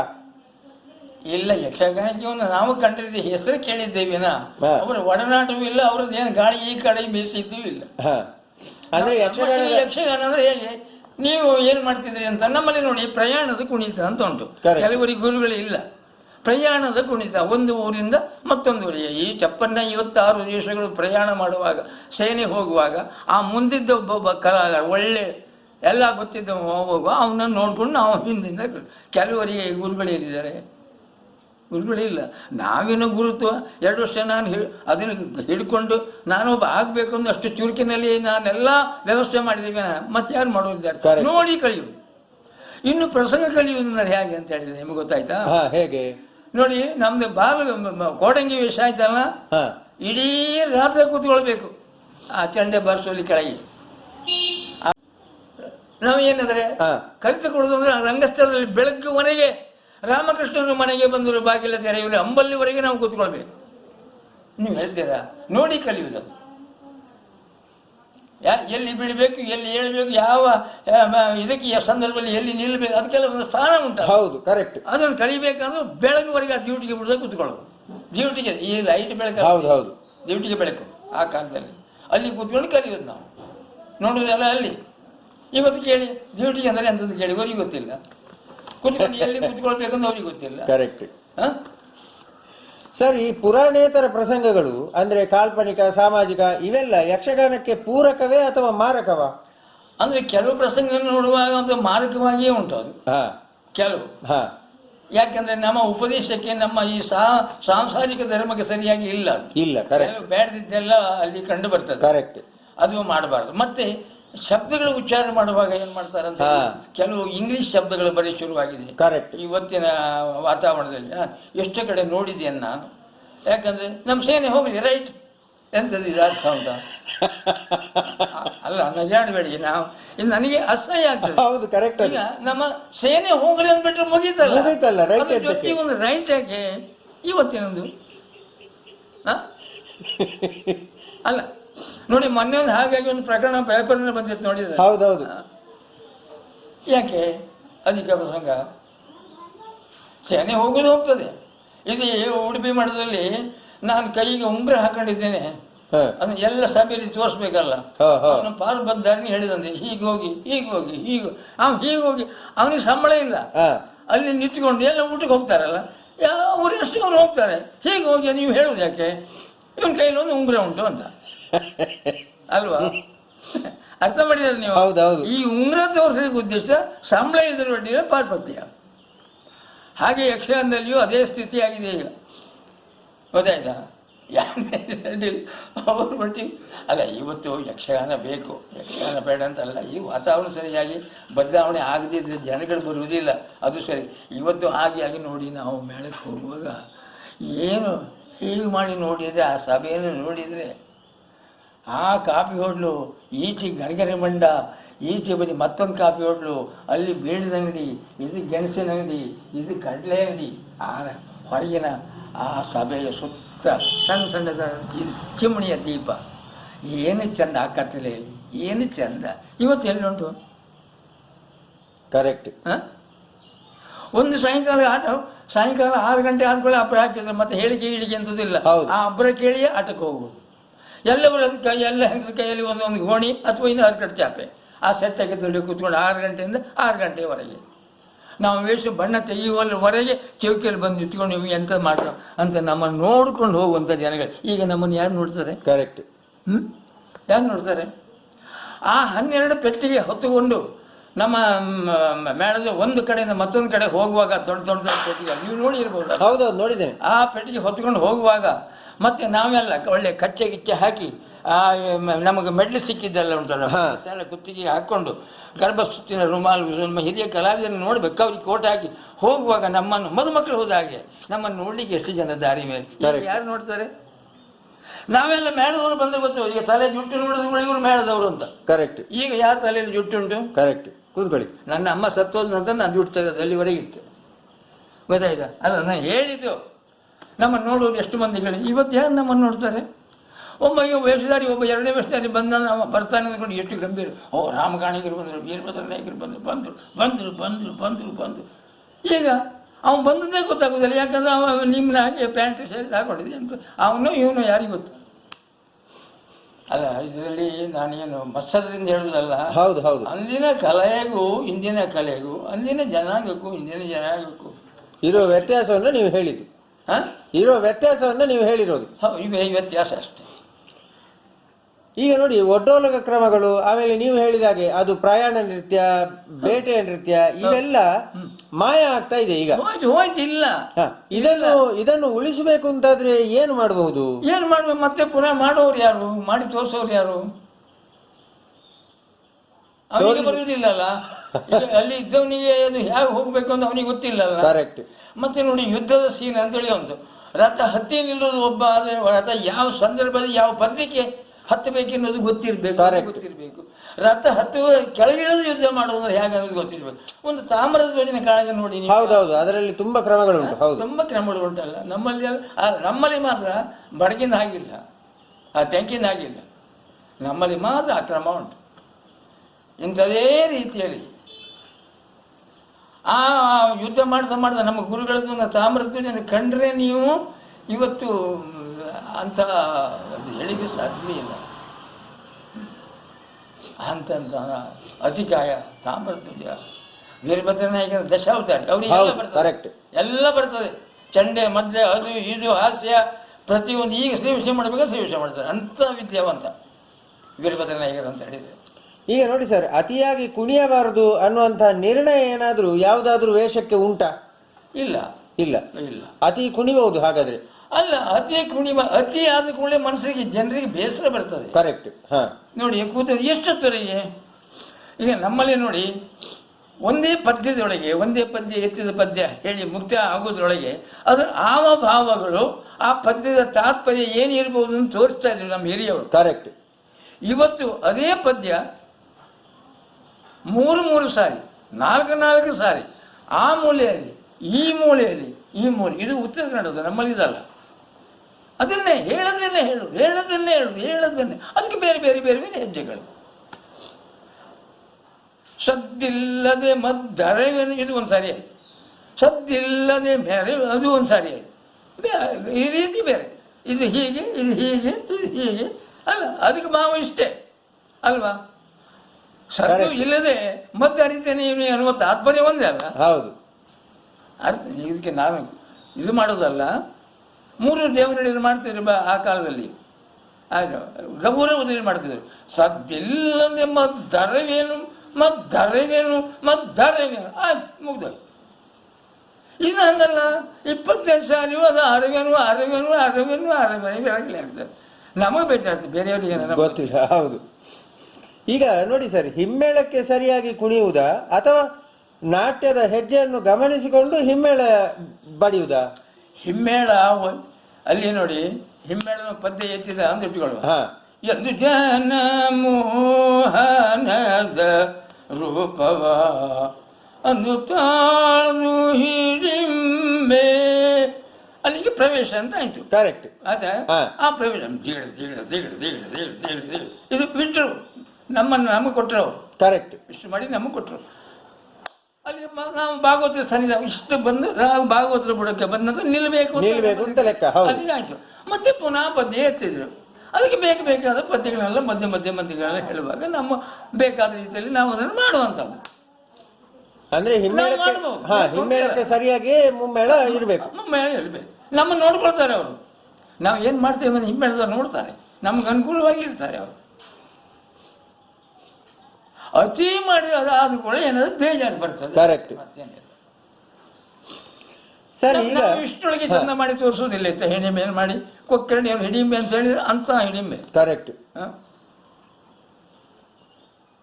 ಎಂತ ಹೇಳೋದು, ಅವರು ಹರಡಿ ಪುಸ್ತಕಗಳು ಏನೋ ಪಾರ್ಥ ಕೇಳು ನೀನು ಕಳವಿನಲ್ಲಿ ಸಿಂಧದ ಪರ ಕಡಿದ ಬೈದು ಅಲ್ಲದವಳು ನಿಲ್ಲುವ ಪದ್ಯದ ಉದ್ದ ಇಷ್ಟೇ.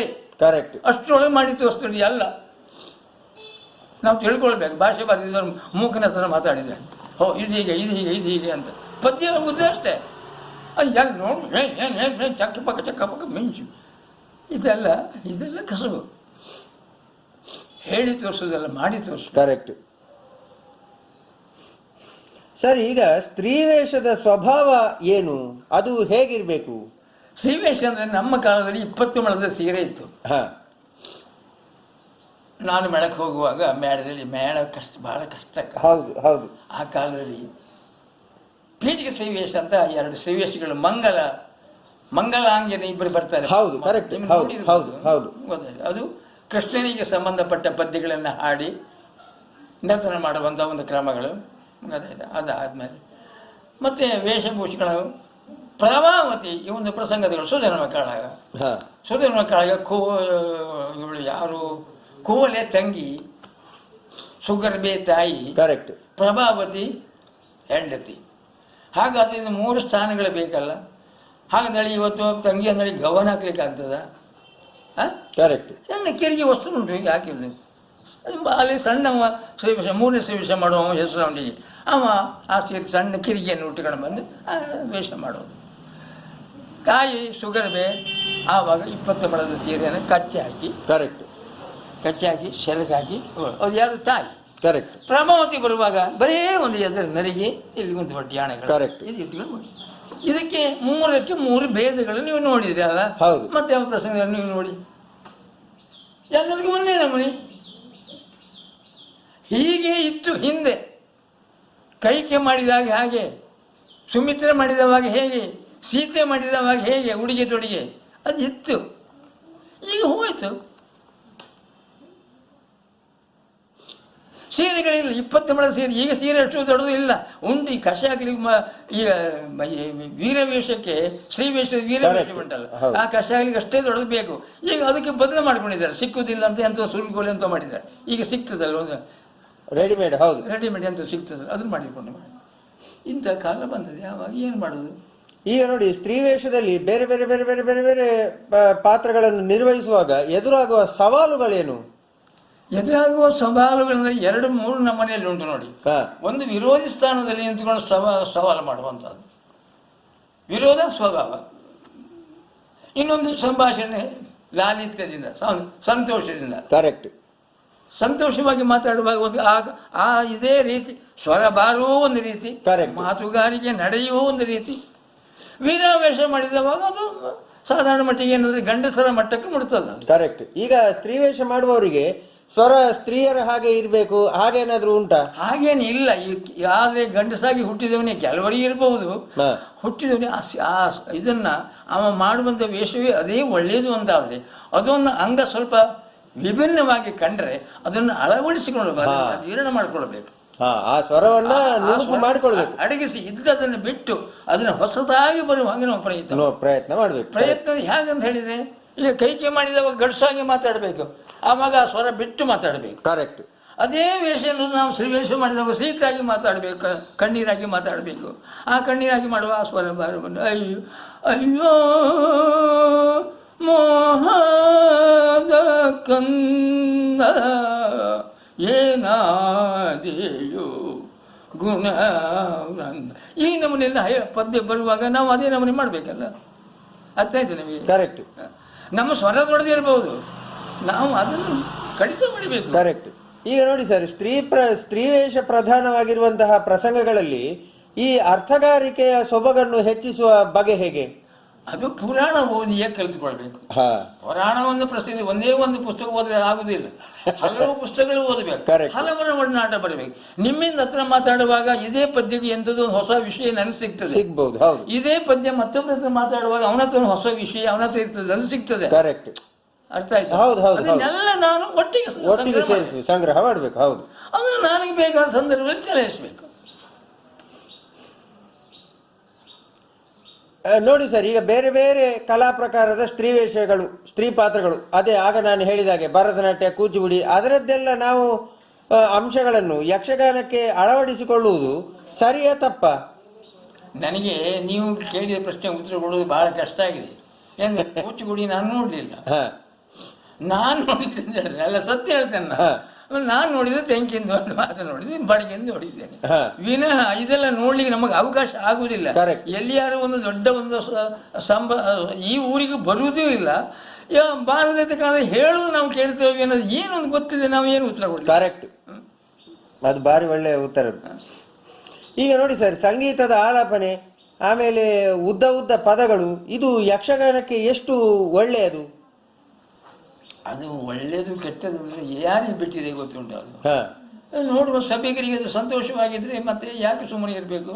ಅದನ್ನೇ ಮತ್ತೆ ಉದ್ದ ಮಾಡೋದು ಒಳ್ಳೇದಲ್ವಾ ಅವ್ರಿಗೆ? ಬೇಕಾದರೆ ಬೇಡ ಅಂದರೆ ಹೇಳ್ತಾರಲ್ಲ, ಬೇಡ ಅದು ಕಡಿತ ಮಾಡಿ ಅಂತ ಹೇಳ್ತಾರಲ್ವ, ಅವ್ರಿಗೆ ಬೇಕಾಗಿದೆ, ಏನು ಮಾಡಲಿಕ್ಕಿಲ್ಲ. ಪ್ರೇಕ್ಷಕರು ಒಂದು ಸ್ವಲ್ಪ ಹೊತ್ತು ಕುರ್ಚಿ ಬಿಸಿ ಮಾಡಿ ಹೋಗೋರು, ಅವರು ಹೆಚ್ಚು ಹೇಳಿದ್ರೆ ಹೊರಟೋಗ್ತಾರೆ. ಕರೆಕ್ಟ್. ಅಂದ್ರೆ ಇದರ ಅರ್ಥ ಅದೆಲ್ಲ ಅವಶ್ಯಕತೆ ಇಲ್ಲ ಯಕ್ಷಗಾನಕ್ಕೆ ಅಂತ? ನನಗೇನು ಅವಶ್ಯಕತೆ ಇಲ್ಲ ಅಂತ ನಮ್ಮ ಮನಸ್ಸಿಗಿದ್ರೆ ಏನು ಮಾಡಿ ಬರ್ತದೆ. ನನಗೂ ಈಗ ಮಾಡೋದೇ ಸರಿ ಅಂತ ನನಗೆ ಕಾಣ್ತದೆ. ಹೀಗಾಗದೆ ಹೋದ್ರೆ ಜನ ನಿಲ್ಲುವುದಿಲ್ಲ, ಜನ ಬರೋದಿಲ್ಲ. ಇವತ್ತಿನ ಇದೇ ರೀತಿಯಲ್ಲಿ ಅಂದೀಗ ಅದೇ ಸುಖ, ಹಿಂದೀಗ ಇದೇ ಸುಖ. ಈಗ ನೋಡಿ ಸರ್, ಯಕ್ಷಗಾನದಲ್ಲಿ ಭಾಗವತನೇ ನಿರ್ದೇಶಕ. ಹೌದು, ಒಂದನೇ ವೇಷ. ಹೌದು, ಒಂದನೇ ವೇಷ ಅಂದರೆ ಎಲ್ಲಿ ಅವನ ಹೆಸರು ಅವನ ಹತ್ರ ಇರೋದು ಎಲ್ಲ. ಹೌದು, ಒಳಗೆ ತೆಕೊಳ್ಳುದು, ಒಳಗೆ ಹೋಗಿ ಬಿಡುದು ಎಲ್ಲ ಅವನ ಹತ್ರ. ಕರೆಕ್ಟ್. ಈಗ ಹೌದು, ಈಗ ಈಗ ಏನು ಹೇಳ್ತಾ ಇದ್ದಾರೆ ಜನಗಳು ಅಂತಂದ್ರೆ, ಯಕ್ಷಗಾನದಲ್ಲಿ ಕೂಡ ಭಾಗವತ ಅಲ್ಲದೆ ಬೇರೆ ಯಾರಾದ್ರೂ ಒಬ್ಬ ನಿರ್ದೇಶಕ ಅಂತ ಇದ್ರೆ ಒಳ್ಳೇದು ಅಂತ ಹೇಳ್ತಾರೆ. ಇದರ ಬಗ್ಗೆ ನಿಮ್ಮ ಅಭಿಪ್ರಾಯ ಏನು? ನಿರ್ದೇಶಕ ಯಾವ ರೀತಿ ಹಗಲಲ್ಲಿ ಚೌಕದಲ್ಲಿ ಕೊಡಬಹುದು ಅಥವಾ ಬಿಡಾರದಲ್ಲಿ ಕೊಡಬಹುದು. ಮತ್ತೆ ಹೇಗೆ ನಿರ್ದೇಶನ ಹೀಗಂತ ಹೇಗೆ ರಂಗಸ್ಥಳದಲ್ಲಿ ಹೇಗೆ ಕೊಡ್ಲಿಕ್ಕೆ ಸಾಧ್ಯ? ನಮ್ಮ ರಂಗಸ್ಥಳದ ಒಳಗೆ ನಾವು ಪ್ರವೇಶ ಆದ ತಕ್ಷಣ ಸ್ವತಂತ್ರ ನಮ್ಮದು. ಕರೆಕ್ಟ್. ನಾನು ಎಂಥ ವೇಷಧಾರಿ ಆಗಿರಲಿ, ನಾನು ತೆರೆ ಹೊಡೆದು ಒಳಗೆ ಯಾವಾಗ ಹೋದಂದ್ರೆ ಸ್ವತಂತ್ರ ನನ್ನದು. ಎಷ್ಟು ಮಾತಾಡಬೇಕು, ಎಷ್ಟು ಬಿಡಬೇಕು ಅನ್ನೋದು ನಾನು ಸ್ವತಂತ್ರ. ನೀವು ಕೇಳಿ ಬಿಡಿ, ಅದು ಸಂಬಂಧ ಇಲ್ಲ. ಏನು ಹೇಳ್ತೀರಿ? ಆಮೇಲೆ ನನಗೆ ಬೇಕಾಗಿ ಪೂರಕವಾಗಿ ಹಿಮ್ಮೇಳದವರು ಬರುವಂಥದ್ದು ಅವ್ರ ಗಮ ಎಲ್ಲಿ ಅಂದರೆ ಎರಡನೇ ತಾಳದ ಗತಿಯನ್ನು ಎರಡನೇ ಕಾಲಕ್ಕೆ ಬರುವಾಗ, ಒಂದನೇ ಕಾಲಕ್ಕಲ್ಲ, ಎರಡನೇ ಕಾಲಕ್ಕೆ ನಾನು ಹೋದಾಗ ಅವರು ನನಗೆ ಸಪೋರ್ಟ್ ಮಾಡಬೇಕು. ಒಂದನೇ ಕಾಲಕ್ಕಲ್ಲ, ಅವ್ರು ಯಾವ ಪದ್ಯದಲ್ಲಿ ಎತ್ತಾರೆ, ಯಾವ ತಾಳದಲ್ಲಿ ಎತ್ತಾರೆ, ಅದು ನಾನು ನೋಡ್ಕೊಳ್ಬೇಕು. ಎರಡನೇ ಕಾಲಕ್ಕೆ ಬರುವಾಗ ನಾನು ಹೋದ ದಾರಿಯಲ್ಲಿ ಅವರು ಬಂದು ಮುಕ್ತಾಯ ಕೊಡಬೇಕು ನಮಗೆ. ಇದು ನಮ್ಮಲ್ಲಿ ಕ್ರಮ. ಈಗ ನೋಡಿ ಸರ್, ಯುವ ಪೀಳಿಗೆ ಯಕ್ಷಗಾನದತ್ತ ಆಕರ್ಷಿಸಲ್ಪಟ್ಟಿದೆ. ಮೊದಲೆಲ್ಲ ಸ್ವಲ್ಪ ಕಡಿಮೆ ಇತ್ತು, ಈಗ ಬಹಳ ಸಂಖ್ಯೆಯಲ್ಲಿ ಯುವಕರು ಯಕ್ಷಗಾನದ ಪ್ರೇಕ್ಷಕರಾಗಿ, ಕಲಾವಿದರಾಗಿ ಬಹಳ ದೊಡ್ಡ ಸಂಖ್ಯೆಯಲ್ಲಿ ಬರ್ತಾ ಇದ್ದಾರೆ. ಹೌದು, ಅದು ಯಾಕಂತ ಹೇಳಿದರೆ, ಕೃಷ್ಣನ ಅವತಾರದಲ್ಲಿ ಒಂದು ಇದು 10ನೇ ಅವತಾರ ಇದೆ. ಅದರಲ್ಲಿ ಇರುವಂತಹದ್ದು ಪ್ರತಿ ಒಂದು ನೀವೇನಂತ ಕೇಳಿದ್ರೆ, ಈ ಚೌಚೌ ಅಂದೇಳಿ ನೀವು ಗೊತ್ತುಂಟ? ಹೌದೌದು, ಗೊತ್ತಲ್ಲ. ಅಂತ ಒಂದು ಪರಿಸ್ಥಿತಿಯಾಗಿ ಅದರಲ್ಲಿ ಏನೋ ಒಂದು ರುಚಿ ಉಂಟು. ಆ ರುಚಿಯನ್ನು ನೋಡ್ಲಿಕ್ಕೋಸ್ಕರವಾಗಿ ಈ ಪ್ರೇಕ್ಷಕರು ಆ ಸವಿಯನ್ನು ಸವಿಲಿಕ್ಕಾಗಿ ಅದರ ಬಗ್ಗೆ ಗೌರವಿಸ್ತಾರೆ ಅಂತ ನನ್ನ ಅಭಿಪ್ರಾಯ. ಅಂದ್ರೆ ಈಗ ಯಕ್ಷಗಾನ ಎಲ್ಲದರ ಕಲಸು ಮೇಲೋರಗಾಗಿದೆ. ಅದರಿಂದಾಗಿ ಯಕ್ಷಗಾನ ನೋಡ್ಲಿಕ್ಕೆ ಅಂತಲ್ಲ, ಒಟ್ಟು ಎಲ್ಲವೂ ಇದರಲ್ಲಿ ಸಿಗ್ತದೆ ಅಂತ ಬರ್ತಾರೆ. ಎಲ್ಲದೂ ಸಿಗ್ತದೆ ಅವರಿಗೆ, ಎಲ್ಲದೂ ಸಿಗ್ತದೆ, ಅದಕ್ಕಾಗಿ ಬರ್ತಾರೆ. ಕಡೆಗೆ 12 ಗಂಟೆ ಆದ ನಂತರ ಅದೇ ಆರಾಮ್ಸೆ ನಿದ್ರೆ ಮಾಡ್ತಾರೆ. ಬೆಳಗ್ಗೆ ಆದಂತ ಹೊರಟು ಹೋಗ್ತಾರೆ. ರೂಮ್ ಬಾಡಿಗೆ ಉಳಿತಲ್ಲ. ಕರೆಕ್ಟ್. ಸರಿ, ಈ ಯಕ್ಷಗಾನ ಕಲಾ ಪ್ರದರ್ಶನಗಳಿಗೆ, ತಾಳಮದ್ಲೆಯ ಪ್ರದರ್ಶನಗಳಿಗೆ, ಯಕ್ಷಗಾನ ಪ್ರದರ್ಶನಗಳಿಗೆ ಇದಕ್ಕೆ ವಿಮರ್ಶೆ ಅನ್ನುವಂಥದ್ದು ಬೇಕಾ? ವಿಮರ್ಶೆ ಮಾಡುವವರು ಯಾರು? ವಿಮರ್ಶೆ ಮಾಡಿದರೆ ಇವರೇ ನೋಡಿ, ತಾಳಮದ್ಲೆ ಕೂಟದಲ್ಲಿ ಇರುವವರು ಇದ್ದಾರಲ್ಲ, ಇವರು ಏನೆಲ್ಲ ಅವರು ಅಷ್ಟು ವಿದ್ವತ್ತನ್ನು. ತಾಳಮದ್ದಳೆ ಅಂದರೆ ರಂಗಸ್ಥಳದಲ್ಲಿ ಮಾತಾಡೋದಕ್ಕೂ ತಾಳಮದ್ದಳೆ ಮಾತಾಡೋದಕ್ಕೂ ಬಹಳ ವ್ಯತ್ಯಾಸ ಉಂಟು. ಹೌದು ಹೌದು ಹೌದು, ಅದು ಬೇರೆ. ತಾಳಮದ್ದಳೆಯಲ್ಲಿ ಇದಕ್ಕೆ ತಾಳ್ಮೆ ಬೇಕು. ಅಲ್ಲಲ್ಲ, ನಾನು ಹೇಳುದು, ಈಗ ನೀವು ಒಂದು ಪ್ರದರ್ಶನ ಮಾಡಿದ್ರಿ, ಇವರದ್ದು ಈ ಒಂದು ಪಾತ್ರ ಹೀಗಾಯ್ತು, ಹಾಗಾಯ್ತು, ಇದು ಒಳ್ಳೇದಾಯ್ತು, ಇಂಥದ್ದು ಕೆಟ್ಟದಾಯ್ತು ಅಂತ ಹೇಳುವ ಆ ಒಂದು ವಿಮರ್ಶೆ ಬೇಕಾ? ಅದು ಹೇಳಿಕ್ಕಿಲ್ಲಲ್ಲ. ಯಾಕೆ ಬೇಕು? ಯಾಕೆ ಹೇಳ್ಬೇಕು? ಅವನ ಮನಸ್ಸಿನ ಅವನಿಗೆ ಒಂದು ನೋವು ಯಾಕೆ ನಾವು ಉಂಟು ಮಾಡಬೇಕು?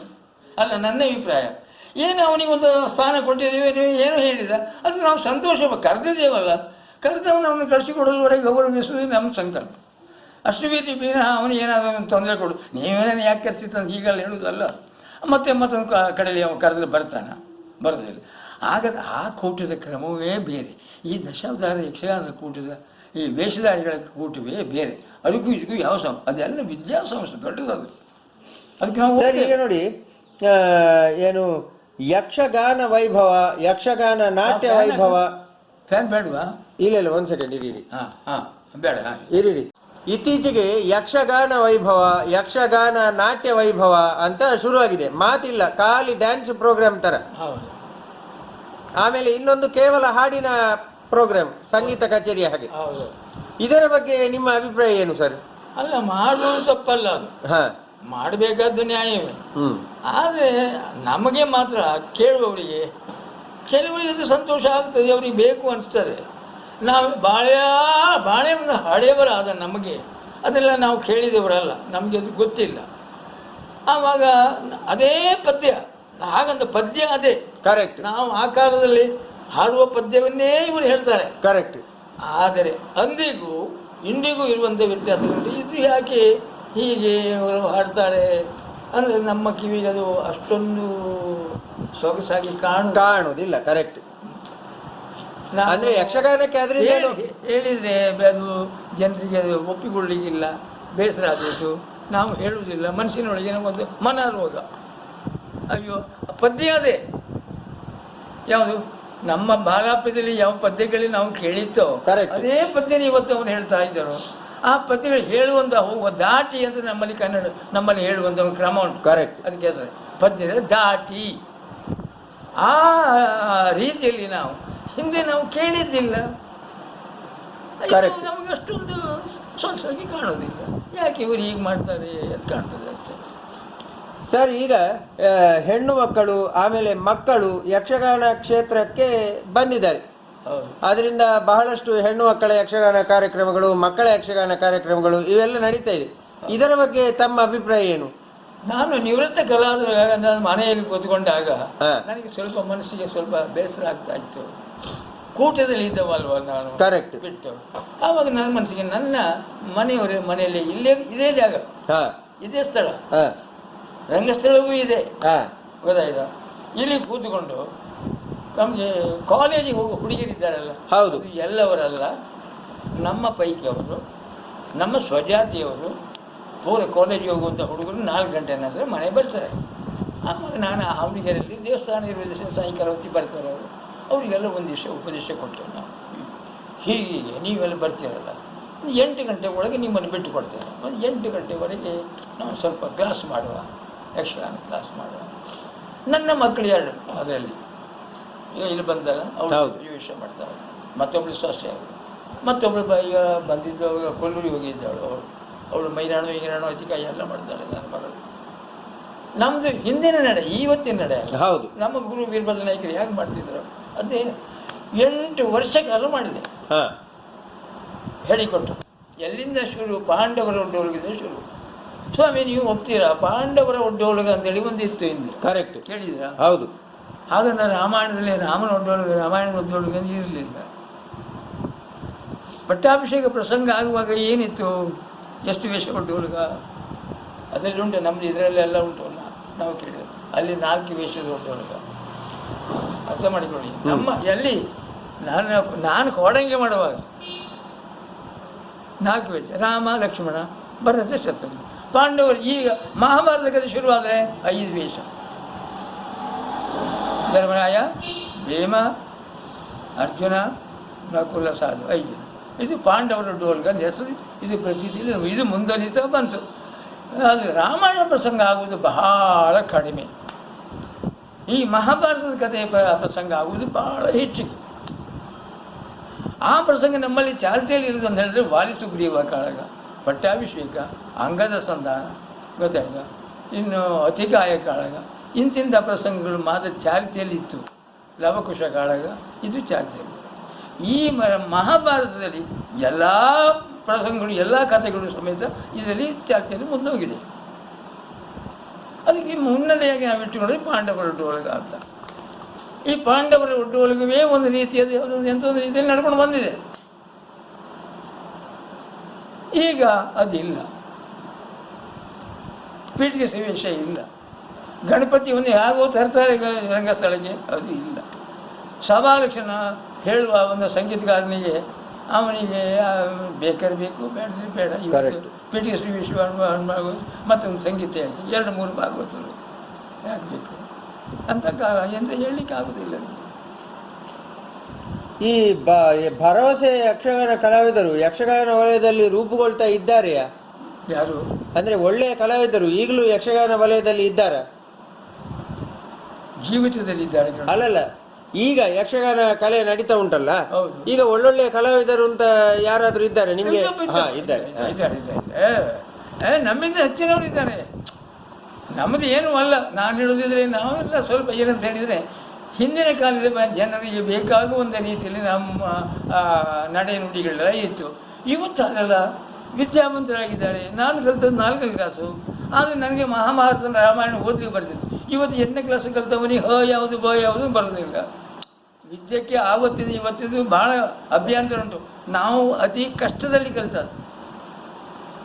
ಅದು ನಮ್ಮದು ನುರಿತ ಯಕ್ಷಗಾನ. ಇದು ನುರಿದೇ ಇದ್ದಂಥ ಯಕ್ಷಗಾನ. ಹೊರಗೆ ಭತ್ತ ಹಾಕಿದರೆ ಮುಂಚೆ ಕೂಡ ಒಡಕಲು ಅಂತ ಮಾಡ್ತೇವೆ, ಒಣಗಿ ಹಾಕಿ. ಆವಾಗ ಅದು ಎಂಥದ್ದು ಅಲ್ಲ. ಮತ್ತೆ ಪುನಃ ಅದನ್ನು ಏರಿ ಮತ್ತೆ ಆ ಸಿಪ್ಪೆಲ್ಲ ತೆಗೆದು ಮತ್ತೆ ಪುನಃ ಒಳ್ಳಿ ಹಾಕ್ತೇವೆ. ಒಳ್ಳಿ ಹಾಕಿ ಮತ್ತೆ ಆವಾಗ ಬಿಡ್ತೇವೆ. ಅದು ಅರೆ ಬೇವಾಗ್ತದೆ. ಅದು ಸಾಕಿದ್ರೆ ಮತ್ತೆ ಪುನಃ ಅಲ್ಲಿಗೆ ಸರಿ ಆಯ್ತು. ನೀವು ಹಿಂದಿನ ಅಕ್ಕಿ ನೋಡಿದ್ರ? ಗೊತ್ತುಂಟಲ್ಲ, ಹೌದು, ಹೌದು. ನೋಡಿರ್ಬೋದು. ಆ 3 ಬಾರಿಯಲ್ಲಿ ಅಕ್ಕಿ ಬೀಳ್ತದೆ ಹೊರಲಿಗೆ. ಹಾಗೆ ನಮ್ಮ ಯಕ್ಷಗಾನ ಅಂತ ಹೇಳಿದರೆ ಅದು ನಮಗೆ ಕೂತ್ಕೊಳ್ಳಿಕ್ಕೆ ಜಾಗ ಇಲ್ಲ ಸ್ವಾಮಿ, ನೀವು ಸತ್ಯ ಹೇಳ್ತೇನೆ. ನಾವೊಂದು ಗುರುಗಳು ಒಂದು ಅಲ್ಲಿ ಮಾಡಿಕೊಳ್ಳೋದು ಯಾಕೆ ಗೊತ್ತುಂಟ, ಹಗಲಲ್ಲಿ ಪ್ರಯಾಣ ಮಾಡ್ತಾ ಮಾಡ್ತಾ ಮಾಡ್ತಾ ಮಾಡ್ತಾ ಮಾಡ್ತಾ ಮಾಡ್ತಾ ನಾವು ಹೋಗ್ತಾ ಇರುವಾಗ ಒಂದು ಮನೆ ಸಿಗ್ತದೆ, ದೊಡ್ಡದು ಮನೆ, ಬಲರಾಮ ಮಂದಿರ ಮನೆ, ಕೋಣಿ ಕಾರಂತರ ಮನೆ, ಇಂಥ ಮನೆ ಸಿಗ್ತದೆ. ಅಲ್ಲಿ ಹೋದರೆ ಕಾಫಿ ಹೋಟ್ಲಿಲ್ಲ, ಸಣ್ಣ ಸಣ್ಣ ಸಣ್ಣ ಅಂಗಡಿಗಳು ಗೆಣಗೆ ಬೇಯಿಸಿದ್ದು, ಹೆಸರು ಬೇಯಿಸಿದ್ದು ಸಿಗ್ತದೆ. ದುಡ್ಡಿಲ್ಲ ನಮಗೆ, 2 ಪೌಂಡ್ ಸಂಬಳ. ಆವಾಗ ಅವ್ರ ಮನೆ ಹೋದ ದೊಡ್ಡವ್ರು ಶ್ರೀಮಂತರ ಮನೆ ಹೋಗಿ ಪೆಟ್ಟಿಗೆ ಎಲ್ಲ ಇಟ್ಟು ಅಲ್ಲಿ ಕೂತ್ಕೊಂಡು ಅವ್ರ ಹೆಸರು ನೀರನ್ನು ಆಗಿ ಮಾಡಿ ಕಳೆದು ಈ 45 ಜನರಿಗೆ ಕೊಟ್ಟು ಬಿಡ್ತಾರೆ. ಮುಂದೆ ಬಂತೆ ಪ್ರಯಾಣ ಮಾಡೋದು ನಮ್ಮ ಕಷ್ಟ. ಮುಂದೆ ಹೋಗುವಾಗ ಒಂದು ಸ್ಥಳದಲ್ಲಿ ಒಂದು ಆಟ ನಿಶ್ಚಯ ಆಯಿತು. ಅಲ್ಲೇನು 3 ಗಂಟೆ ಹೊತ್ತಿಗೆ ಒಂದು ತುತ್ತ ಅನ್ನ, 6 ಗಂಟೆ ಮತ್ತೆ ಪುನಃ ಹೇಳಬೇಕು. ಆವಾಗ ನಮಗೊಂದು ಗುರು ಬೇಕು, ಅವನಿಗೊಂದು ಕೂತ್ಕೊಳ್ಳೋ ಸ್ಥಾನ ಉಂಟು. 2ನೇ ವೇಷ, ಪುರುಷ ವೇಷ, ಅಂದಳಿ ಎಲ್ಲ ಆ ಚೌಕಿಯಲ್ಲಿ ಉಂಟು. ಅವನಿಗೆ ವೇಷ ಮಾಡುವಾಗ ವೇಷ ಮಾಡಲಿಕ್ಕೆ ಅಭ್ಯಾಸ ಮಾಡೋದು ಹೇಗೆ, ಅವನಿಗೆ ಪ್ರಥಮ ಯಾವುದು ಬೇಕು, ಬಣ್ಣದ ಕರಡಿಗೆ ಒಂದೊಂದೇ ಇಡುದು. 2ನೇ ಯಾವುದು ಬೇಕು, ಕಡ್ಡಿ. 2ನೇ ಯಾವುದು ಬೇಕು, ಕೆಂಪು ಕಪ್ಪು. 2ನೇ ಯಾವುದು. ಆಮೇಲೆ ಮುಖ್ಯ ಯಾವಾಗ ಯಾವುದು ಬೇಕು, ಪೇಟ ಮುಡಿಸಬೇಕು. ಆಮೇಲೆ ಯಾವುದು ಬೇಕು, ಪೇಟ ಬೇಕು. ಆಮೇಲೆ ಯಾವುದು ಬೇಕು, ಮುಂದೆ ಬೇಕು. ಆಮೇಲೆ ಯಾವುದು ಬೇಕು, ಅಟ್ಟೆ ಬೇಕು. ಅಟ್ಟೆ ಮೇಲೆ ಏನು ಬೇಕು, ಆಮೇಲೆ ಜರಿ ಬೇಕು. ಜರಿ ಆದಮೇಲೆ ಏನು ಬೇಕು, ಗೋಟು ಬೇಕು. ಆಮೇಲೆ ಏನು ಬೇಕು, ಸುತ್ತಿಗಳು ಬೇಕು, ಹೂ ಬೇಕು, ತುರಾಯಿ ಬೇಕು. ಇದು ನಿಮಗೆ ನಾನು ಕೊಡುವಾಗ ನನಗೆ ಲೆಕ್ಕ ಪ್ರಕಾರ ಇದು ಮಾಡಲಿಕ್ಕೆ ಗೊತ್ತಾಗ್ತದೆ. ಕರೆಕ್ಟ್. ಅರ್ಥ ಆಯ್ತಾ ನಿಮಗೆ? ನಾನು ಹಿಂದೆ ಕೂತ್ಕೊಂಡು ಒಂದೊಂದೇ ಸಾಮಾನು ಒಂದಾದ ಒಂದು ಕೊಡುವಾಗ ಆ ಗುರುವಿನಿಂದ ನಮಗಿದು ಅಭ್ಯಾಸ. ಅರ್ಥ ಆಯ್ತು ಸರ್? ಆವಾಗ ಅವನಿಗೆ ವೇಷದ ಟೈಮ್ ಬಂತಲ್ಲಿ ರಂಗಸ್ಥಳಕ್ಕೆ ಹೋಗಬೇಕು, ಆ ಜಾಗ ಖಾಲಿ ಆಯಿತು. ಮತ್ತೆ ಬೇರೆ ಜಾಗದಲ್ಲಿ ಕುತ್ಕೊಳ್ಳಿ ಮಲ್ಕೊಳ್ಳಿ ಬಿಡುವುದಿಲ್ಲ. ಅವ ಹೋದಾಗ ಸ್ವಲ್ಪ ಆರಾಮ ಮಾಡಿ ಎಲ್ಲ. ಅರ್ಥ ಆಯ್ತು ನಿಮಗೆ? ಕರೆಕ್ಟ್. ನಮ್ಮ ಕಷ್ಟದ ಪರಿಸ್ಥಿತಿ ನಾನು ನಿಮಗೆ ಹೇಳೋದು, ನಾವು ಕಲ್ತದ್ದು, ಇನ್ನೊಬ್ಬ ಹೇಳುವುದಲ್ಲ. ಇದು ನಾನು ಜನಗಣಿತವಾಗಿ ಹೇಳ್ತೇನೆ. ಆ ಜಾಗ ಅವ ಬರುವವರೆಗೆ ನಾವಿಲ್ಲಿ ಮಲ್ಕೊಳ್ಳಿಕ್ಕೆ ನಮ್ಗೆ ಅಡ್ಡಿಲ್ಲ. ಅಷ್ಟೊತ್ತಿಗೆ ಮುಂದಿನ ಅದೇ ಸಾಲಿನಲ್ಲಿ ಮುಂದಿನ ವೇಷಧಾರಿ ಅವನ ನಿರ್ಗಮನ ಆಗಿ ಅವನ ಕೆಲಸ ಆಗಿ ಬರುವಾಗ ಅವನು ಸಾಕಾಗಿರ್ತದೆ. ನಮ್ಮನ್ನು ಎಬ್ಬಿಸೋದಲ್ಲ, ಆವಾಗ ನಮ್ಮನ್ನು ತುಳಿಯುವುದು. ಕರೆಕ್ಟ್. ಆ ತುಳಿದ ಹೊಡೆತಕ್ಕೆ ಆ ತುಳಿತ ತಿಂದುಕೊಂಡು ನಾವು ಎದ್ದು ಕೂತ್ಕೊಳ್ಳೋದು. ಅವಾಗ ಈ ಕಾಲ ಅದರಲ್ಲಿ ಆ ನಮ್ಮನೆ ತುಳಿದ್ರೆ ಸುಮ್ಮನೆ ಇರ್ತಾರ? ಹಾಗಾದರೂ ಯಕ್ಷಗಾನ ಬಿಡೋ ಮನಸ್ಸಿಲ್ಲ, ಇಷ್ಟು ತುಳಿಸ್ಕೊಂಡ್ರು. ಕರೆಕ್ಟ್. ಅರ್ಥ ಆಯ್ತು ನಿಮಗೆ? ಯಕ್ಷಗಾನದ ಬಣ್ಣದ ಹುಚ್ಚು ಯಾವ ನಮನೆ ಉಂಟು ನೀವು ಅರ್ಥ ಮಾಡಿ. ಹೌದು ಹೌದು. ಅಷ್ಟು ಕಷ್ಟದಲ್ಲಿ ನಾವು ಕಲ್ತದ್ದು. ಸರ್, ಈಗ ಕಾಲಮಿತಿ ಯಕ್ಷಗಾನ ಅಂತ ಶುರುವಾಗಿದೆ. ಈ ಕಾಲಮಿತಿ ಯಕ್ಷಗಾನದ ಬಗ್ಗೆ ನಿಮ್ಮ ಅಭಿಪ್ರಾಯ ಏನು? ನಾನು ಏನು ಹೇಳಿದೆ ಸ್ವಾಮಿ, ಒಂದಿಗೆ ಅದೇ ಸುಖ, ಇಂದಿಗೆ ಇದೇ ಸುಖ. ಕಾಲಮಿತಿ ಅಂತ ಹೇಳಿದ್ರೆ ಜನಗಳು ಯಾರು ಬರ್ತಾರೆ ಈಗ ನೀವು ಹೇಳ್ತೀರಿ, ನಿಮಗೊಂದು ಸಮಾಧಾನದ ಒಂದು ವಿಚಾರಗಳನ್ನು ಹೇಳ್ತೇನೆ. ಯಾವುದು ನಮ್ಮ ಬಡಗತಿಟ್ಟಿನ ಯಕ್ಷಗಾನದಲ್ಲಿ ನಮ್ಮಲ್ಲಿ ಇರೋದು ವೇಷಕ್ಕೆ 12 ವೇಷದ ಸಾಮಾನು. ಈ 12 ವೇಷದ ಸಾಮಾನು 2 ಬಾಲಗೋಪಾಲ, ಆಮೇಲೆ ಉಳಿದದ್ದು 10 ವೇಷ ಒಳಗೆ ಉಳಿತು. ವೇಷ ಮಾಡುವವರು ಪಾಂಡವರು, ಅವರು ಇವರೇ ಪುರುಷ 12 ವೇಷ 2. ಇನ್ನೂ 2 ವೇಷದ ಸಾಮಾನು ಇರ್ತದೆ, 14 ವೇಷ ಮೇಳ ದೇವಸ್ಥಾನದಲ್ಲಿ. ಅದು ಯಾವಾಗ ಜೋಡಿ ಆಟ ಆದರೆ ಆ ದಿವಸಕ್ಕೆ ಬರ್ತದೆ ಅದು. ನೀವು ನೆನ್ಪಿಟ್ಬಿಡಿ, ನಮ್ಮ ಹಳೆಯ ಕ್ರಮ ಹೇಳುವುದು ನಿಮಗೆ. ಜೋಡಾಟದ ದಿವಸ ಆ 2 ವೇಷದ ಸಾಮಾನು ಬರ್ತದೆ. 2ನೇ ವೇಷಕ್ಕೂ ಮತ್ತು ಪುರುಷ ವೇಷಕ್ಕೂ. ಇದು ಈ ಬಾಕಿ ಉಳಿದವರು ಹಳೆ ಸಾಮಾನೇ. ಕರೆಕ್ಟ್, ಗೊತ್ತಾಯ್ತು. ಅರ್ಥ ಮಾಡ್ಕೊಂಡ್ರ ನೀವೀಗ? ಆಯಿತು. ಈ ಇಷ್ಟರಲ್ಲಿ ನಮಗೆ ಪ್ರಸಂಗ ಇವತ್ತು ಒಂದು ನೀವು ರಂಗಸ್ಥಳ ಮಾಡಿ ಕೊಟ್ಟರೆ ಆಟ 6 ಗಂಟೆಗೆ ಶುರು ಆಯಿತು, ಗಣಪತಿ ಪೂಜೆ ಆಯಿತು, ಪಿ.ಟಿ. ವೇಷ ಆಯಿತು, ಒಟ್ಟೊಳಗೆ ಇವತ್ತು ರಾಮಾಯಣ ಮತ್ತು ಮಹಾಭಾರತದ ಕಥೆ ಪ್ರಾರಂಭ ಆಯಿತು. ಆವಾಗ ಒಂದು ಸ್ಥಾನದಲ್ಲಿ ಒಂದು ವೇಷ, ನಾನು ಮುಖ್ಯಸ್ಥ ವೇಷ ಮಾಡುವ. ನನಗೆ ಮಧ್ಯದಲ್ಲಿ ಮನುಷ್ಯ ಇದ್ದಾಗಿರ್ತಾನೆ, ಇರುವುದಿಲ್ಲ. ಮಧ್ಯದಲ್ಲಿ ಏನಾದರೂ ನನಗೆ ಸೀಕು ಬಂದು ಬಿಡ್ತು. ಆವಾಗ ನನ್ನ ಈ ಸೀಕು ಬಂದ ಸಂದರ್ಭ ಆ ಕತೆ ಮುಂದೆ ಹೋಗಬೇಕಲ್ಲ, ಆಟ ನಿರ್ತೀಕಾಗ. ಆವಾಗ ನನ್ನ ಕೆಳಗೆ ಕ್ಲಾಸಿನ ಸಖಿವೇಷ ಮಾಡೋ ಇದ್ದಾನಲ್ಲ, ಅವ ಇದನ್ನು ತುಂಬಿಸುವಂಥ ಶಕ್ತಿ ಬೇಕು. ಅದನ್ನು ನೋಡಿ ಅವನಿಗೆ ಆ ಪಾತ್ರ ಕೊಡು, ಆ ಸ್ಥಾನ ಕೊಡು. ಅರ್ಥ ಆಯ್ತಾ? ಮುಂದಿನ ಆ ಸ್ಥಾನ ತುಂಬಿಸುವಂಥ ಶಕ್ತಿ ಇದ್ದರೆ ಈ ಸ್ಥಾನ ಸಿಕ್ಕುವುದು ಅವನಿಗೆ. ಕರೆಕ್ಟ್. ಇಲ್ಲದೆ ಈ ಸ್ಥಾನ ಸಿಕ್ಕುವುದಿಲ್ಲ. ಆವಾಗ ನಾನು ಮುಖ್ಯ ವೇಷ ಮಾಡುವ ಮಲ್ಕೊಂಡ್ರೆ ನನ್ನ ಜಾಗಕ್ಕೆ ಅವ ಅದೇ ವೇಷ ಮಾಡಬೇಕು. ಆವಾಗ ಆಟ ಮಾಡುವವರು ಯಾವುದೇ ಮನಸ್ಸಿಗೆ ಬೇಸರ ಆಗದೆ ಅಂತೇಳಿ ಅವ ಒಳ್ಳೇದು ಮಾಡಿ ತೋರಿಸ್ಬೇಕು. ಇದು ಒಬ್ಬ ಇರುವುದು ಹಿಂದಿನ ಕಾಲದ ಕ್ರಮ.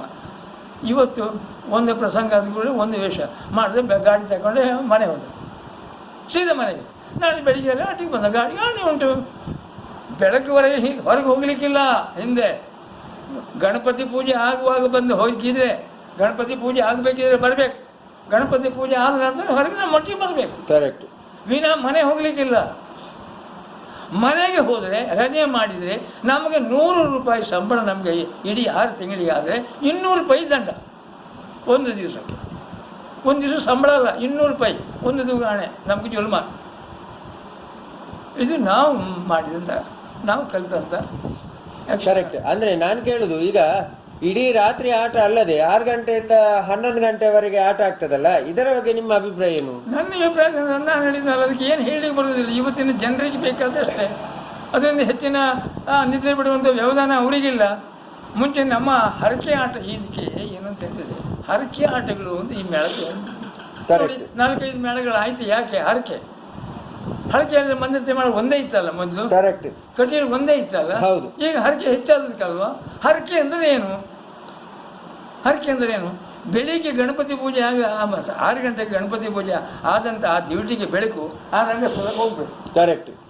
ಆ ರಂಗಸ್ಥಳಕ್ಕೆ ಹೋಗಿ ಅಲ್ಲಿ ಅದು ಬೆಳಗ್ಗೆವರೆಗೆ ಅಲ್ಲಿ ಉರಿಬೇಕು. ಕರೆಕ್ಟ್. ಸಗಣಿ ಕಟ್ಟೆ ಮಾಡಿ ಇರ್ತಾರೆ, ಅಲ್ಲಿ ಉರಿಬೇಕು. ಅದೇ ದೀಪ ಬಂದು ಮತ್ತೆ ಪುನಃ ಬೆಳಿಗ್ಗೆ ಬಂದು ಆ ದೀಪಕ್ಕೆ ಕೂಡಬೇಕು. ಕರೆಕ್ಟ್. ರಾಮಕೃಷ್ಣನ ಮನೆಗೆ ಬಂದಿರು, ಬಾಗಿಲು ತೆರೆಯಿರು, ಕಾಮಧೇನು ಬಂದಂತಾಯಿತು, ವರವ ಪಡೆಯಿರು.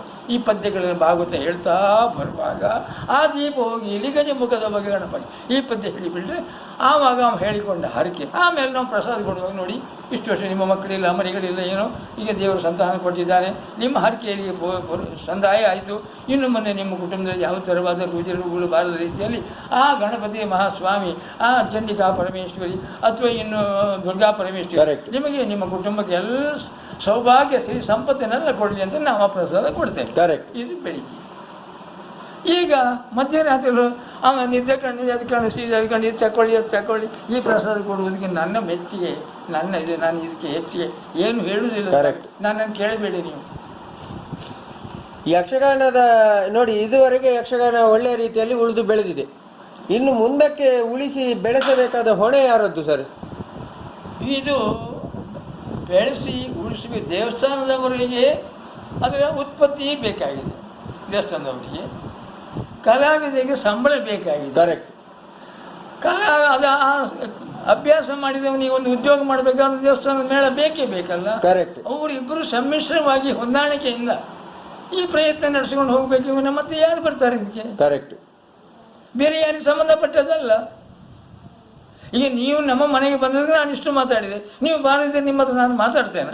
ಸಣ್ಣಷ್ಟು ನಾನು ಇಷ್ಟು ನಿದ್ರೆ ಮಾಡ್ತಿದ್ದೆ, 4 ಗಂಟೆ ನಾನು ಎಷ್ಟಿದ್ರು ಒಂದು ಚಾ ಕೊಡ್ತಿದ್ರು, ಕುಡ್ಕೊಂಡು ಸುಮ್ಮನೆ ಆಗ್ತಿದ್ದೆ. ಕರೆಕ್ಟ್. ನೀವು ಬಂದದಕ್ಕೆ ಏನೋ ಇಷ್ಟೊತ್ತಿನವರೆಗೆ ನಾನು ಇಷ್ಟು ಮಾತಾಡಿದ್ದು ಈ ವರ್ಷ ಇದೇ ಸರಿ, ಇಷ್ಟೊತ್ತವರೆಗೆ ನಾನು ಯಾರ ಹತ್ರ ಮಾತಾಡಿದ್ದೇನೆ. ಸರ್, ಯಕ್ಷಗಾನದ ಮುಂದಿನ ಭವಿಷ್ಯದ ಬಗ್ಗೆ ತಮ್ಮ ಅಭಿಪ್ರಾಯ ಏನು? ಇದಕ್ಕೆ ಸಾವಿಲ್ಲ. ಯಕ್ಷಗಾನಕ್ಕೆ ನಾನು ಕೇಳಿದ ರೀತಿಯಲ್ಲಿ ನೀವು ಕೇಳಿರಬಹುದು. ಒಂದು ತಲೆಮಾರು ಕಳೆದೋಗಿದೆ. ಉಪ್ಪಳ್ಳಿ ಶೇಷ ಅಂತ ಗೊತ್ತು, ಹೇಳಿದ್ದೇನೆ, ಕೇಳಿದ್ದೇನೆ. ನೀವು ಕೇಳಿದ್ರಿ, ನಾನು ಕೇಳಿದ್ದೆ, ನೋಡಲಿಲ್ಲ. ಆ ತಲೆಮಾರಿನ ಇವತ್ತಿನ ತಲೆಮಾರಿನ ಏಳಿಗೆ ಅದಕ್ಕೆ ಯಾವಾಗಲೂ ಅದಕ್ಕೆ ಕುಂಠಿತ ಆಗಲೇ ಇಲ್ಲ. ಕರೆಕ್ಟ್. ಎಷ್ಟು ಮೇಳ? ಮಂದರ್ತಿ ಮೇಳ, ಹಾಲಾಡಿ ಮೇಳ, ಮಾರಣಕಟ್ಟೆ ಮೇಳ, ಅಮೃತೇಶ್ವರ ಮೇಳ, ಹೊಸ್ತು. ಅರ್ಥ ಆಯ್ತಾ ನಿಮಗೆ? ಇಷ್ಟೇ ಮೇಳ. ಇಲ್ಲಿ ಕಲಾವಿದರಷ್ಟು ಒಟ್ಟಿಗೆ ಹೊರೆಯವರು ಮಕ್ಕಳು ಎಲ್ಲ ಸೇರಿ ಒಟ್ಟಿಗೆ ಇರುವುದು 40-45 ಜನ.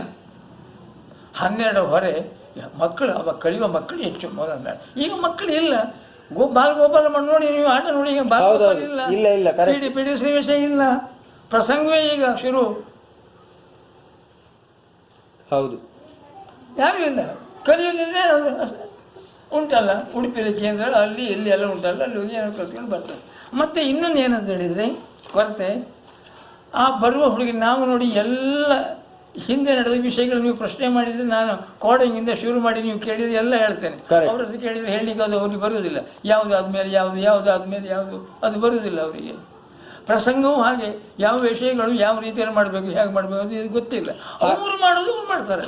ಅಲ್ಲ, ಅದೇ ಯಕ್ಷಗಾನಕ್ಕೆ ಅಳಿವಿಲ್ಲ ಅಂತ ಹೇಳಿದ್ರಿ, ಆದ್ರೆ ಹಿಂದೆ ಇದ್ದ ಒಳ್ಳೆಯ ಅಂಶಗಳು ಈಗ ಇಲ್ಲ, ಮತ್ತೆ ಉಳಿದು ಏನು ಪ್ರಯೋಜನ? ಅಲ್ಲ, ಹಿಂದೆ ಇರುವಂಥ ಒಳ್ಳೆಯ ಅಂಶಗಳು ನಮ್ಮ ಮಟ್ಟಿಗೆ ಕಂಡರು ಅವ್ರ ಮನಸ್ಸಿಗೆ ಅದು ಕಾಣೋದಿಲ್ಲಲ್ಲ, ಅವರಿಗೆ ಅದು ಬೇಡ ಅಲ್ಲ. ಕರೆಕ್ಟ್.